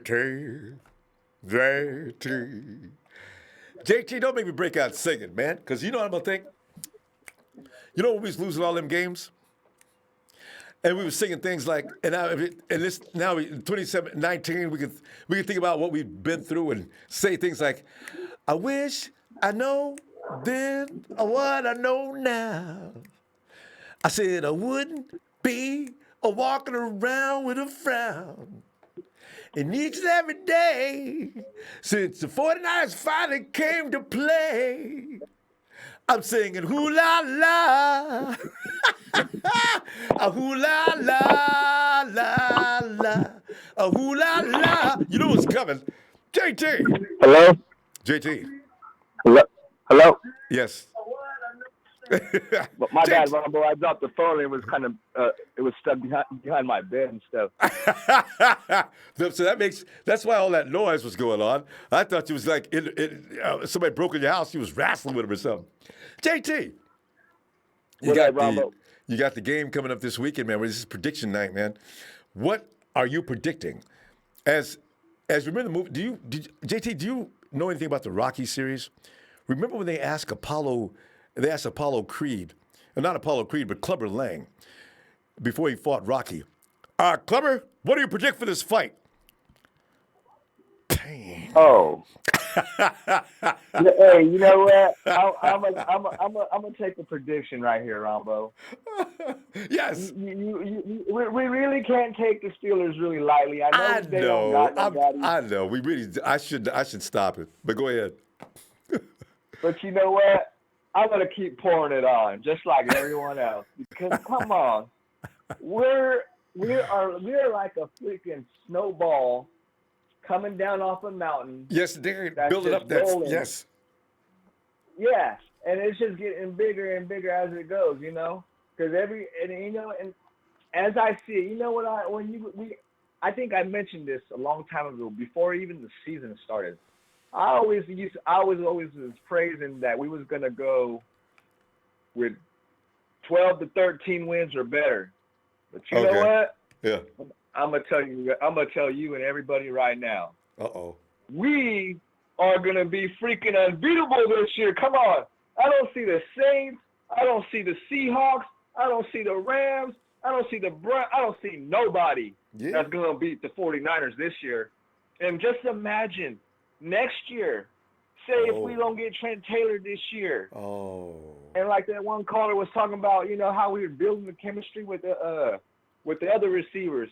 Well, what when we get Trent Taylor this year and the weapons we're going to get in the draft, and we're going to be a about free agency, there's going to be – we're not going to pick up at least one talent in free agency. Seems like we do that every year now. Yeah. So imagine how bad we're going to be next year. I can see if we go – like I was telling somebody at work today, if we go to the freaking playoffs, or even like what James was talking about, we may go to the playoffs, we're going to be a freaking nightmare to people, for other teams to meet. Oh, yeah. Ain't nobody going to want to play the 49ers if we make it to the playoffs. That would mean they got their stuff together. Oh, yeah. I agree with that. Yeah. And next year, because Kyle Shanahan's offense, it takes a minute, but next year, if they keep this core together, they'll all know and understand Kyle completely. Oh, that's a 3-year, 4-year run, baby. It's all about health. Got to stay healthy, though. That's the only thing. Yeah, we are building an offensive, defensive freaking monster. I didn't even mention the freaking running backs that we got right now. Oh, just ridiculous. Let me say something else. Go ahead. Matt Breida is freaking spelling Raheem Mostert, and Raheem Mostert is freaking spelling Matt Breida. Ain't no let up. Either one of them on the field is a pain in a DC's neck. We put 8 point something yards of carry. I wonder what's nobody in the freaking NFL gonna whip us. Wait. Chat fam, Russo, anybody say, hey, what's the combined average between Mostert and Breida? That's got to be at least 9 or 10. That's got to be 8 yards minimum. Them dudes together just ridiculous. They are spelling each other. And can you imagine what it's going to be if Tevin Coleman comes in and starts playing ball and stops bullshitting like he was doing in the beginning of the season before he got the ankle sprain? Man. And then watch next year when McKinnon come in. Man, I don't see nobody in the NFL, Ronbo, not the Patriots. I don't even give a damn if they had Antonio Brown with Josh Gordon on the other side. We were still going to beat him up. They got to get past that secondary. If Tom has never felt what he would – well, he did when they played against the Denver Broncos. But that pass rush is only going to get worse for anybody else in the league if they don't know. Woo! Oh, yeah. Yeah. Ronbo, I'm so excited. I tell everybody at work, I don't give a damn who we play. We're going to whoop everybody's ass. You come over here, or if we go over there, we're whooping your ass, and that's the bottom line. I tell you. Hey, JT, I got to ask this question, though. If Eric Armstead, he's got 2 sacks. If Eric Armstead ends this season with double-digit sacks, are we letting him walk next year? No, absolutely not. You got to keep the Twin Towers, Ronbo. DeForest Buckner with Eric Armstead, that's like his complimentary partner right there. You know what I'm saying? Right there in the middle. No, you find a way to get them do what you got to do to pay keep them Eric both. Armstead. Yeah, you keep them both. Because ideally, we got something going right now, Ronbo. And I'm looking at that, boy. I'm saying, if Armstead's gonna get a sack a day to keep, boy, I tell you what, he was all over. I mean, that ball was snapped, and he looked like he was supposed to look 3 years ago. Yeah. And the only little worry I got, and I could only imagine teams like I could imagine Steelers, they're gonna be trying to rush Skill's side. You know what? The 49ers know it. You know what? That's the only thing. But JT, I tell you what, the 49ers know it, and I think they got a plan for it. You know how Kyle is. They got a plan for it. Yeah. They're gonna put in Tololo. They're gonna have somebody that they're gonna have some guys right there helping. Yeah. That's the only worry that I got. Yeah. If we can just hold up, for a few weeks until we get Joe Staley back. I understand we signed Sam Young. Yeah, I know. That's a cool move. Sam ain't gonna be ready for 2 or 3 weeks, But anyway, I'm gonna say something else. Real quick. If this Sunday, when we play the Steelers, if Skule can hold up, and I understand he's more strong at running his run blocking skills. Yeah. Opposed to his pass blocking. Yeah, he's going to run. He's not as good as protection yet. I But can imagine the Niners we're going to be running the ball a lot, Rombo. We're going to be blocking it to them. Yeah. And then we're going to be hitting them with play action passes. And that's all you got to do. Everything Cal does comes out of that play action. We'll be fine. JT, we got to go, though. Let me get your score real quick. Rombo, I like to see a 55, but you know what? I'm going to say 48 to 49 points to 17. They ain't scoring no more than 7. They ain't going to get to no 20. You know what? That's a cutoff mark. 17. And yeah, I like that. All right, fam. All right, Rombo. I'll see you after the game, all right? 48-17. All right. My bad last night. I passed out last night. I was hella tired. It's understandable. It's late. Sometimes you have people waiting a long time. All right, fam. See you after the game if you get time. All right. Night. All right. Oh, God. I wonder what that... Hey, side gaming, 11 yards. Is that the answer to my question? Are they averaging combined average? Man... Tyler, my God, it's late, Tyler, where you are, man. Tyler. Ronbo, these people, their scores are getting out of control, man. Let's not be silly. Come on, 48 points. Pittsburgh has too much talent on that defense. Have you heard about James, right? James has got over 50 points. 52. Psycho, man. Like, I'm a 49ers fan, and I don't even – come on. That's ridiculous. Tyler, but listen, let's put this all in proper perspective before it looks like science fiction, because the fact of the matter is... perspective is we're going to win 34-17. No, okay, 34. Put Tyler down for 34-17. But Tyler, honestly, what if the 49ers stop with the fouls and the penalties and touchdowns being called back out of the end zone? I would love for us to score 50 points on them, but I think that's going to happen? No, I'd be crazy to say that. Well, you know what? I wouldn't bet the house on it. I might bet my car, but, I tell you, this offense is kind of scary, and I think I would love to see 40 points. 40 points would be great. We did that last week. That's not a big deal. Yeah, but the thing is, Pittsburgh has so much more talent on defense. Well, they don't do well against tight ends, and who's got the premier tight end? Something I noticed, though. Pittsburgh gave up 300-yard passing to Russell Wilson. 3 passing touchdowns last week, and they ran on Seattle. We have better running backs than Seattle, and Seattle ran for like 200 yards on them, something like that. Well, now Seattle tried to run against the Bengals, and they got shut down there too. Who ran against the Bengals all day long? You see, Ronbo, I believe we're going to win this game handedly. Simply, but keep it down. Rocking. Listen, Tyler, I just want to say one more thing to add to that, though. When you think about the comparison between the 49ers and the Hawks, there's still some people that think the 49ers have not changed much since last year, which is why, and they don't think the Hawks have either. That's what's really ridiculous. We still beat them last year. Oh, yeah. And that was the beginning right there of the domination of the Hawks over the 49ers ending. And people still don't understand this out. Ryan Clark over ESPN. Check this out, man. Clown. Yeah. We got better running backs in Seattle, better wide receivers in Seattle. Now, some crazy people they don't pay attention to football. They'll try to tell you that Seattle has better receivers, better running backs. They don't. Let's be real about it. They don't. And we have a top 3 tight end in the league. Seattle don't have no special tight ends. Mm-hmm. So basically, our offense is already better than theirs. The only position they got on us is quarterback, and just simply because Russell Wilson is a right-handed Steve Young and a lot shorter.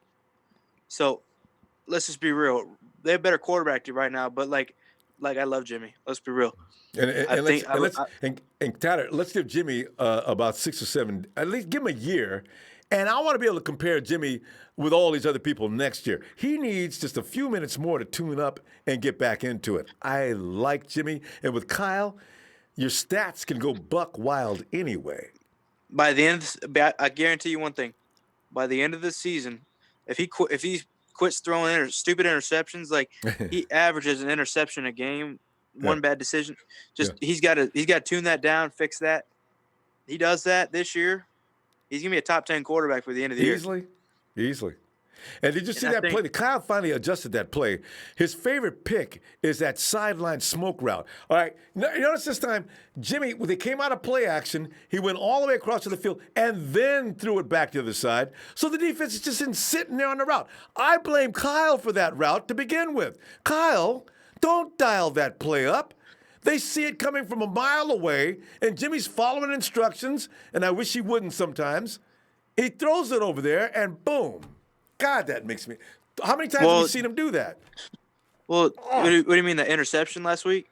Oh, the interception, and that's not the first time. That play gets intercepted almost every time. They made it work last week because they changed the sequence a little bit. But man, that play is tailor-made. He said that he got a little too greedy on that play. He should have just taken the check down, is what he said. So that's on him. Yeah, but the other thing is,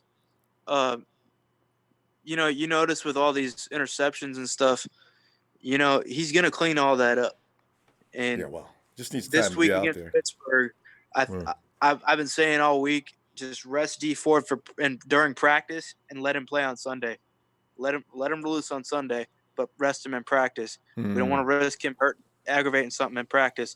I want D Ford out there. I want Bosa and Ford to collapse the pocket, and I want Buckner to sweep it up in the middle. That's ideally that's what we're looking for anyway. And as I say, now that Armstead seems to be ready to go for some bizarre reason, I mean, better than usual. I mean, he was already good at something to run, but now you're seeing the 91 is one of the first people into the backfield. What? Yeah, I had a feeling this was going to happen, though. Yeah, and then another thing is, you see with like Seattle and Pittsburgh. I mean, that was 28-26 Seattle. Pittsburgh was at home. Now, they lost by 2 at home to, I believe, a worse team. They're coming into our house. Our house is going to be rocking on Sunday because 49er fans hadn't been showing up because, 1, it's outside the city, and 2, they weren't winning. Well, now they're winning. And they hated Jed York. And that stadium's gonna be loud. So the Steelers don't travel well to the West Coast. And they Let's really be real don't. about it. I forgot they lost about that. The Raiders last year, I believe. They lost the Raiders last year. It was bad. They didn't just lose the Raiders. They lost that crummy team by a large margin. And Ben Roethlisberger was there getting his butt beat along with everybody else on that team. And they had AB. And we're far more talented than Raiders were last year. But 34-3 without Jimmy G. Anyway, I don't think the Steelers travel well to the West Coast. And our stadium's rocking and loud. Now, Steelers fans do travel well, but, I mean, we'll be fine. Doesn't necessarily mean that the Steelers do. And they're a team that's coming apart at the seams. It's going to take mentally. They've got to really make up their mind to start thinking rebuild. They're really about that far away from that. Well, they're a proud franchise though, so let's see how they go out. Well, they got a lot of dudes though. They got a lot of great players on their defense, and they got talent on their offense. But they thought James Washington, their other receiver, was going to break out this year. He's been a major disappointment. But I think he went to the same college as Mason Rudolph. So we'll see how that plays out this week. Yeah, we'll see. But, all right, fam. All right, Tyler. I'll see you after the game to get some time. All right. Yep, one little small thing. We get to play against Vance McDonald. Yeah, I don't like that. That'd be cool. Vance has probably got vengeance on his mind. The guy's got rid of me now. You're doing well, huh? Our guy like he did at the Bucs. Oh, I hate when he does that. That's a strong man. All right. We'll be fine. All right, Tyler. All right, Niner Empire, Niner for life. Forever faithful. Jimmy G, light him up. Oh. He didn't say watch the hose. Like Tyler. Fam, it's been nothing but fun. Hey, Jim Broner. Hey, Jim Broner. It's just a school will block. I have a feeling, you remember in an interview, you know whose personal project is? All-Pro Joe says, yeah, I'm going to get together with Justin, I'm going to school him up. And he played the play on where it's school him up. He's going to get together with Justin School. He's going to work with him. So don't look for Justin School to look exactly the same as last week. I mean, his footwork's already not bad. I just think he needs to get a little stronger. And a lot of times with an offensive lineman, it has nothing to do with his footwork is already pretty good. But he's got to get another balance issue down, too, and be able to brace quickly. A lot of times those guys are overwhelmed by the speed of the defense coming at him. They can't get their feet set. This kid weighs over 300 pounds. All he's got to do is pretty much stand there and use his skeleton to stop a guy, but he's got to be able to it has a lot to do with aggression, and he's got to want to – his technique's going to have to be on point. So Joe's going to work with him, and we'll see what we get this week out of Justin. And also, Kyle's not going to leave him over there by himself anyway. You're going to see a lot of Toy Lolo in this game, I got a feeling. And you know how George Kittle loves the block? George loves the block so much, I see him actually being taken out of this game, almost being used as a decoy on certain plays, just to make sure that he's got Schools back, along with Toy Lolo and also Ross Dweller. So if you're really worried about Justin School, I think the 49ers' brilliance is going to make sure that they get over that hump. And all they got to do is make sure that Breda and Mostert are ready to roll, and look out. Get ready to get it downfield, and then bring in, release the Kraken, Jeffrey Wilson, 10 yards out. Get out of the way. Here he comes. Wham! Oh, I love this team. Hey, fam. Hey, don't forget to hit that like, fam. I'll see you. All-Star Luna. Kittle needs to get work in this game. Pettis, too. Kittle needs to get work in this game. Oh, I see. Well, I see what you're singing. George just needs people stop getting flags on him.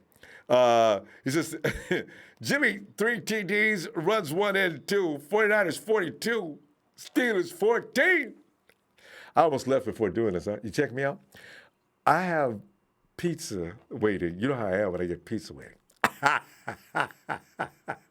Douglas Williams says, I say 34-14, Niners! Touchdown! San Francisco!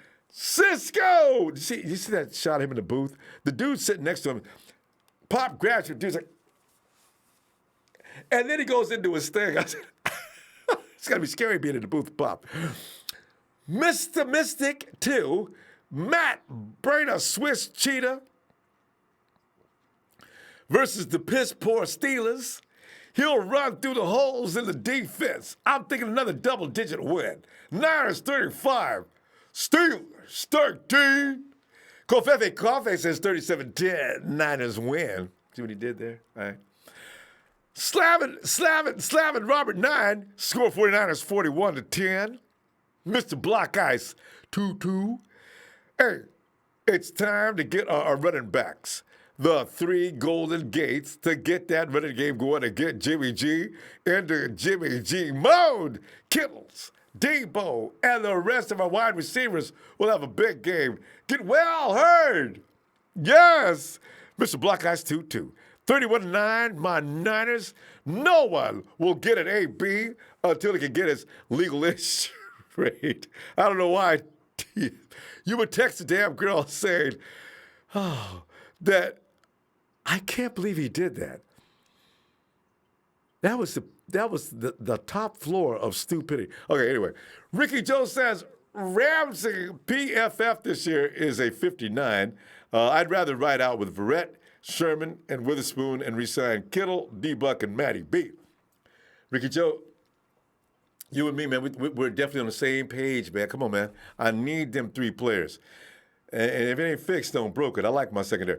Chad Garrison will be at the game, fam. Hoping to leave with the dub. I like our chances at 80%. Woo! According to Vegas. Viva Las Vegas. Oh, Viva Las Vegas. And now at Joe Empire, my friends stopped by a bar by the stadium.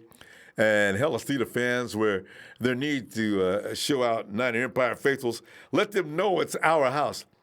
See, the Steeler fans, well, I hope they didn't come in to evade, thinking they'll come in the stadium and have a good time. They can come in and watch and watch a whooping. Edson Solomon says, was that Highway Rail? I said, what up? The guys got the scent, playing smarts, football games, from using your big 49ers fans from the Cayman Islands, hey, of the 90s, Edson. Sup? Ed Marin says 27-13. Niners go 3-0. We do need to calm down, though. You know, terrible things can happen when you get too flippant, a little too cocky. We need to chill out. Ed Marin says 23-13. Niners go 3. Oh, I just read. Rodney Harris Jr. 49ers 35. Steelers 17. Albert Ruiz 31-0. A shutout. Don't let us throw no shutout in this game, fam. Oh, I'm telling you right now, man. I know one dude that's gonna lose it. All right, fam. I'm going to go ahead and ask you that. Please hit that like. I look forward to seeing you Sunday. You know what? We're going to have those moments in your face at your place where I'll be crying and hanging my head. I'm trying not to do that this week because I know I did that the first 2 games and the 49ers pulled it out. They clean up behind their mistakes very well. Put some spit polish on there and everything else. Niners!